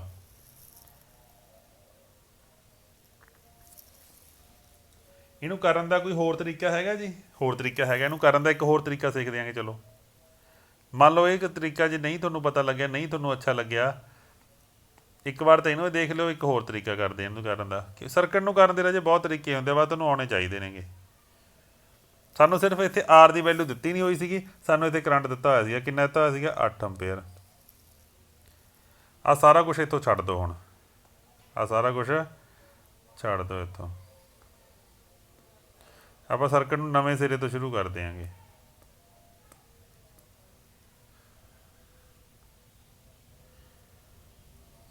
ਆ ਲਓ, ਭੁੱਲੋ ਜੀ ਇਹਨੂੰ, ਪਹਿਲਾਂ ਆਪਾਂ ਸੋਲਵ ਵੀ ਕੀਤਾ ਹੈਗਾ। ਇਹਨੂੰ ਇਸ ਤਰੀਕੇ ਨਾਲ ਕਰੋ ਵੀ ਕੀ ਪਤਾ ਸਾਨੂੰ ਇੱਥੇ ਆਹ 8 ਐਂਪੀਅਰ ਕਰੰਟ ਪਤਾ ਗਾ। ਇਹ 8 ਐਂਪੀਅਰ ਕਰੰਟ ਅੱਗੇ ਜਾਊਗਾ ਨਾ ਸਾਡਾ, ਇੱਧਰ ਨੂੰ ਕਿੰਨਾ ਜਾਊਗਾ ਇਹ ਕਰੰਟ? ਕਿਉਂਕਿ ਦੋਨੇ ਰੈਜ਼ਿਸਟੈਂਸ ਦਾ ਬਰਾਬਰ ਆ, ਤਾਂ ਬਰਾਬਰ ਵੰਡਿਆ ਜਾਊ। 4 ਐਂਪੀਅਰ ਇੱਧਰ ਜਾਊਗਾ ਤੇ 4 ਐਂਪੀਅਰ ਇੱਧਰ ਜਾਊਗਾ। ਇਹ ਇਕੱਠਾ ਹੋ ਕੇ ਵਾਪਸ ਫਿਰ 8 ਐਂਪੀਅਰ ਜਾਊਗਾ। ਤਾਂ ਸਾਨੂੰ ਕੀ ਪਤਾ ਲੱਗਦਾ? ਸਾਨੂੰ ਇਹ ਪਤਾ ਲੱਗ ਰਿਹਾ ਵੀ ਇੱਥੇ ਸਾਡੇ ਕੋਲੇ 4 ਐਂਪੀਅਰ ਕਰੰਟ ਗਿਆ। ਜੇ ਇੱਥੇ ਕਰੰਟ ਸਾਨੂੰ ਪਤਾ ਹੈਗਾ, ਜੇ ਸਾਨੂੰ ਇੱਥੇ ਕਰੰਟ ਪਤਾ ਹੈਗਾ ਤਾਂ ਸਾਨੂੰ ਇਹ ਵੀ ਪਤਾ ਹੈਗਾ ਵੀ ਇੱਥੇ ਆਹ ਦੋ ਟਰਮੀਨਲ ਨੇ ਜਿਹੜੇ ਸਾਡੇ, ਆਹ ਦੋ ਟਰਮੀਨਲ, ਆਹ ਇੱਥੇ ਵੋਲਟੇਜ ਪਤਾ ਲੱਗ ਸਕਦੀ ਹੈ ਵੀ ਜਿਹੜੀ ਵੋਲਟੇਜ ਇਸ ਬ੍ਰਾਂਚ ਦੇ ਵਿੱਚ ਹੋਏਗੀ ਉਹੀ ਵੋਲਟੇਜ ਇਸ ਬ੍ਰਾਂਚ 'ਚ ਹੋਊ ਨਾ, ਕਿਉਂਕਿ ਦੋਨੇ ਪੈਰਲਲ 'ਚ ਨੇ। ਤਾਂ ਪਹਿਲਾਂ ਤਾਂ ਅਸੀਂ ਕੱਢਦੇ ਹਾਂ ਵੋਲਟੇਜ। ਵੋਲਟੇਜ ਹੁੰਦੀ ਹੈ ਕਰੰਟ ਗੁਣਾ ਰੈਜ਼ਿਸਟੈਂਸ। ਕਰੰਟ ਕਿੰਨਾ ਸਾਡਾ 4, ਰੈਜ਼ਿਸਟੈਂਸ ਕਿੰਨੀ ਹੈ ਸਾਡੀ 10, ਕਿੰਨਾ ਆ ਗਿਆ 40 ਵੋਲਟ ਆ ਗਿਆ ਜੀ। ਪੈਰਲਲ ਦੇ ਵਿੱਚ ਅਸੀਂ ਦੋ ਵੋਲਟੇਜਾਂ ਦੀ ਥਾਂ ਤੇ ਪੈਰਲਲ ਦੇ ਵਿੱਚ ਵੋਲਟੇਜ ਬਰਾਬਰ ਹੁੰਦੀ ਹੈ ਨਾ ਸਾਡੀ, ਪੈਰਲਲ ਦੇ ਵਿੱਚ ਵੋਲਟੇਜ ਬਰਾਬਰ ਹੁੰਦੀ ਹੈਗੀ, ਤਾਂ ਅਸੀਂ ਦੋਨਾਂ ਦੀ ਥਾਂ ਤੇ ਇੱਕ ਵੋਲਟੇਜ ਲਿਖ ਸਕਦੇ ਵੀ ਕਿ ਇੱਥੇ ਰੈਜ਼ਿਸਟੈਂਸ ਆ ਗਈ ਜਿਹਦੇ ਕ੍ਰਾਸ ਕਿੰਨੀ ਵੋਲਟ ਆ 40 ਵੋਲਟ। ਆਹ ਰੈਜ਼ਿਸਟੈਂਸ ਆ ਗਈ ਜਿਹੜੀ, ਇਹ ਸਾਨੂੰ ਪਤਾ ਨਹੀਂ। ਕੁੱਲ ਵੋਲਟੇਜ ਕਿੰਨੀ ਹੈਗੀ ਸਾਡੀ, ਇਹ 100 ਵੋਲਟ। ਤਾਂ ਜਿਹੜੇ ਦੋ ਰੈਜ਼ਿਸਟੈਂਸ ਆ ਗਏ, ਇਹ ਦੋ ਰੈਜ਼ਿਸਟੈਂਸ ਸੀਰੀਜ਼ 'ਚ ਰਹਿ ਗਏ ਨਾ ਹੁਣ। ਤਾਂ ਸਾਨੂੰ ਇਹ ਪਤਾ ਵੀ ਸੀਰੀਜ਼ ਵਿੱਚ ਵੋਲਟੇਜ ਵੰਡੀ ਜਾਂਦੀ ਹੁੰਦੀ ਹੈ ਕਿੰਨੀ, 100 ਤਾਂ ਇੱਥੇ ਹੈਗੀ, ਇੱਥੇ 40 ਹੈਗੀ, ਤਾਂ ਇੱਥੇ ਕਿੰਨੀ ਹੋਊਗੀ, ਇਹ ਰੈਜ਼ਿਸਟੈਂਸ ਨੇ 60 ਵੋਲਟ ਖਾਧੀ ਹੋਊਗੀ ਨਾ। ਤੁਹਾਨੂੰ ਇਹ ਪਤਾ ਲੱਗਦਾ ਇੱਥੋਂ ਵੀ ਇੱਥੇ ਸਾਡੇ ਕੋਲੇ ਜਿਹੜੀ ਇੱਥੇ ਵੋਲਟੇਜ ਡ੍ਰੌਪ ਆ ਜਿਹੜਾ ਸਾਡਾ ਉਹ ਕਿੰਨਾ ਗਾ 60 ਆ, ਅਤੇ ਇੱਥੇ ਜਿਹੜਾ ਕਰੰਟ ਆ ਉਹ ਕਿੰਨਾ ਸਾਡਾ, ਕਰੰਟ ਕਿੰਨਾ ਗਾ ਸਾਡਾ 8 ਆ। ਤਾਂ ਇੱਥੋਂ ਅਸੀਂ ਰੈਜ਼ਿਸਟੈਂਸ ਇੱਥੋਂ ਵੀ ਕੱਢ ਸਕਦੇ ਹਾਂ V/I ਕਰਕੇ 60/8 ਕਰਕੇ। 60/8 ਨੂੰ ਸੋਲਵ ਕਰੋ ਜੀ, ਇੱਥੇ ਹੈਗਾ 4, ਉੱਪਰ ਆ ਗਿਆ 30, ਇੱਥੇ ਆ ਗਿਆ 2, ਉੱਪਰ ਆ ਗਿਆ 15, 15 ਨੂੰ 2 ਨਾਲ ਕਰਾਂਗੇ 7.5 ਓਮ ਆ ਗਿਆ। ਪਹਿਲਾਂ ਵੀ ਸਾਡਾ ਕਿੰਨਾ ਆਇਆ 7.5 ਓਮ ਆਇਆ ਸੀਗਾ। ਤਾਂ ਇੱਦਾਂ ਸਰਕਟਾਂ ਨੂੰ ਸੋਲਵ ਕਰੀਦਾ ਹੁੰਦਾ ਜੀ। ਵੀ ਮਤਲਬ ਜਦੋਂ ਸੀਰੀਜ਼ ਪੈਰਲਲ ਇਕੱਠੇ ਆ ਜਾਣ ਨਾ, ਉਹਨੂੰ ਇਕੱਠੇ ਨਾ ਦੇਖਿਆ ਕਰੋ, ਪਹਿਲਾਂ ਇਹ ਦੇਖਿਆ ਕਰੋ ਵੀ ਕਿਹੜਾ ਸੀਰੀਜ਼ 'ਚ ਹੈਗਾ ਕਿਹੜਾ ਪੈਰਲਲ 'ਚ ਹੈਗਾ। ਜਿੰਨਾ ਕਿ ਜਿਹੜਾ ਤੁਹਾਨੂੰ ਸਹੀ ਸੌਖਾ ਦੀਦਾ ਹੋਵੇ ਵੀ ਆਹ ਸੀਰੀਜ਼ ਸੋਲਵ ਹੋ ਸਕਦਾ, ਪਹਿਲਾਂ ਉਹਨੂੰ ਸੀਰੀਜ਼ ਸੋਲਵ ਕਰ ਲਓ। ਜਿਹੜਾ ਤੁਹਾਨੂੰ ਦਿੰਦਾ ਹੋਵੇ ਪੈਰਲਲ 'ਚ ਸੋਲਵ ਹੋ ਸਕਦਾ, ਪੈਰਲਲ ਸੋਲਵ ਕਰ ਲਓ। ਇੱਕ ਗੱਲ ਤੁਹਾਨੂੰ ਇਹ ਦੱਸੀ ਆ ਵੀ ਜੇ ਕਦੇ ਕੋਈ ਇਹੋ ਜਿਹਾ ਸਰਕਟ ਆ ਜਾਵੇ ਜਿਵੇਂ ਆਹ ਸਰਕਟ ਬਣਿਆ ਹੋਇਆ ਸੀਗਾ ਸਾਡਾ, ਜਦੋਂ ਸਾਨੂੰ ਪਤਾ ਹੀ ਨਹੀਂ ਸੀਗਾ ਵੀ ਇਹਦਾ ਖੂੰਜਾ ਕਿੱਥੋਂ ਸ਼ੁਰੂ ਕਰੀਏ, ਤਾਂ ਉਹ ਹਮੇਸ਼ਾ ਦੇਖਣਾ ਹੁੰਦਾ ਵੀ ਸਰਕਟ ਦੇ ਵਿੱਚ ਕਿੱਥੇ ਕਿਆ ਵੀ ਕਿੱਥੇ ਪਤਾ ਕਰੋ, ਉੱਥੇ ਆਪਦੇ ਕੋਲ ਇੱਕ ਵੋਲਟੇਜ ਸੋਰਸ ਬਣਨਾ, ਜਾਂ ਫਿਰ ਆ ਜਿਹੜੀ ਆ ਰੈਜ਼ਿਸਟੈਂਸ ਹੁੰਦੀ ਹੈ A ਤੇ B ਦੇ ਕ੍ਰਾਸ, ਇਹਨੂੰ ਬਿਲਕੁਲ ਲਾਸਟ ਦੇ ਵਿੱਚ ਸੋਲਵ ਕਰੀਦਾ ਹੁੰਦਾ। ਠੀਕ ਹੈ ਜੀ, ਇਹ ਸਾਡੇ ਕੁਝ ਕੁਐਸਚਨ ਸੀਗੇ ਸਾਡੇ। ਮੈਨੂੰ ਉਮੀਦ ਆ ਵੀ ਇਹ ਤੁਹਾਨੂੰ ਸਮਝ ਆ ਗਏ ਹੋਣਗੇ। ਧੰਨਵਾਦ ਜੀ।